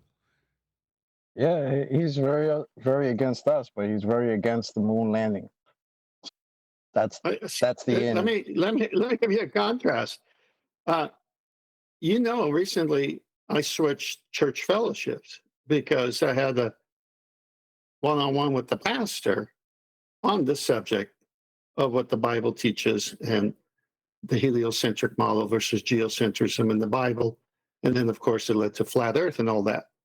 And because of a letter that was produced on something I never did or violated, because I don't go proselytizing a church, any of this. In fact, I don't even, unless it's presented to me, I don't even talk about it with anybody. I had to write a letter saying why I can't stay in a church run by this pastor, even though we have in common a belief in the Bible and Jesus, because I can't respect him anymore. Because when I said, okay, can I see the evidence why you say what you say? He says, no, the debate is over. And I said, well, no, the debate should start because you might help me see the truth if you feel I'm being lied to. I'm willing to show you my evidence, my research. Why aren't you willing to show yours? And he refused. And so at this point, I told my wife and family, I said, I can't sit under a teaching of a person, even though I know he's a Christian, who's fooled on this subject and still have respect for him when he won't even back his claims on this subject. So we might have other things in common, which we do, like Bart Sabrell and Russian vids might. But you know what? Eventually, it's going to come to a head, and it did with me. And so I got to stand by the word of God. And if a person's not going to back up their debate points, how do you respect a person like that? I don't dispute that. I agree. I agree, and it is comparable to Bart Sabrell. And inevitably, that relationship being built by Russian vids will fall apart eventually on that basis. I don't disagree. That's inevitable. However, in the meantime, there's plenty, we've just discussed it, to offer from Bart Sabrell, especially when we're on the topic of space being fake. We talk about how it's fake and then expose that path that everybody here took to see the fakery for ourselves, a lot of it exposed by Bart Sabrell in that instance. So the fact that Russian vids can extrapolate that out from Bart Sabrell, who's the primary source, pass it on to his audience, and hopefully walk away without an argument happening, without him being tempted to say, oh, by the way, it is flat. Because if he can resist that temptation, it's just, they part on good terms. There's no love lost between them. There's a mutual respect that's been built that will hopefully be retained should he ever need to do it again. Because, Bart Sabrell will still have the same useful information 10 years from now for the sake of argument. So you can see that would be the case like with your pastor or whatever, priest or whatever. But in this instance, I don't think Russian vids is seeking not fellowship or maybe fellowship or the guidance of, he's just passing on the information which is valid and worthwhile. No, I know. No, I'm not arguing that. I'm just saying I, as a Christian, have common beliefs with other Christians that are biblically based. When it comes to this subject, there's a clash of ideas. And I just want to have a conversation. Where do you get your facts that this is all real? When they refuse to have a conversation and they're in the position of leadership. Now, if it's just another Christian going to the same church, I would not have left. But it's the head pastor, and he doesn't want to back up what he's saying. And then to give me a formal letter saying that if I ever talk about this, I'm going to be given warnings because it's seen as proselytizing. I said, listen, Pastor, flat Earth doesn't save anybody. Jesus does, though, so I don't proselytize, never have. Take this letter back, and let's pretend you never gave it to me because I've never done it for you to accuse me of it. And he just said, well, I just want you to know. Just next time, yes. Much more visually effective and with more impact. Well, it wasn't just well, let me finish. The context is important. This letter would go to anybody on any subject, but in this letter, it did bring up these things that are on the internet, and one of them was the flat Earth theory. And so then I said, well, obviously, I'm here because I thought we were going to have a meeting based on a meeting I had already, that some of the concepts and arguments I gave were very interesting and first time heard by the associate pastor who recommended that I should share it with you. I didn't think I was coming to a meeting to be handed a letter. I thought I was coming to a meeting to discuss these new forms of arguments against the lie of heliocentrism versus the truth of geocentrism in the Bible. And we never got it because the debate is over, is what I was told. And I said, debate hasn't even started to even be over. What are you talking about? And then because I realized it isn't just a church member I could sit by and say, okay, we believe on these things that do matter about salvation and we disagree here. I could have fellowship. I have that with my family members now. But it's the pastor, it's the leader. And if the leader is going to be this stubborn and not even go through the process of searching what's true, then how could I sit there Sunday after Sunday and respect them? So out of that reason, I left. Lack of respect. I'm not saying he's not a Christian. He is. He's deceived on this matter, though. If you write down all of the things he's deceived on, just nail him to the church door. That's what I would do. Reformation. Well, it is. I'm sorry, Tim. So he gave that letter. He gave you a list of things that you're not allowed to talk about or bring up. And flat Earth in the letter, their concern was proselytizing on any subject, forcing someone if they say, I don't want to talk about it. I said, well, I've never done that. Like if I go and change the subject matter, say something else, and I insist, send text to the person. They don't want that. And I say, I'm totally in agreement with that. Totally in agreement with that. If someone doesn't want to listen, hang on, I'm almost done. And so I said, I'm totally in agreement. I haven't done that. Why are you giving me this letter? Well, this flat earth theory is one of them. I said, I know, but I've never done that. If I talk to someone and they show interest, I'll keep talking to them because they want to talk about it. But if they don't show interest, I don't pester them. So why do you think I'm guilty of something I haven't even done? But anyway, what's the point? Why don't you show me? I'm almost there, Neil. I said, but that's not the point. The point is you're saying it's a not debatable matter when it is. There are tons of people in our church that are flat earthers, and you're trying to cover it up and say it's not debatable. When I'm saying, where's your proof where you've won the debate? Can I see it? No, it's not debatable. Well, that's a respect issue there. Now you can go, Neil. Go on, have the last word, Neil. I was going to say, you only got that letter because of flat earth. See what they did in Times Square Church? They didn't give out a letter. They brought an astronaut to give his testimony at the pulpit. And that was it. You couldn't question it because now you're outright saying that the authority, who was also a Christian like you, has validated this by saying he was one of the last people to orbit or land on the moon, whatever it was. So at least you got a letter. Right, with that, I'm going to say another massive thank you to Discord and G+. I've been Nathan Oakley, and I'll see you all in the next video.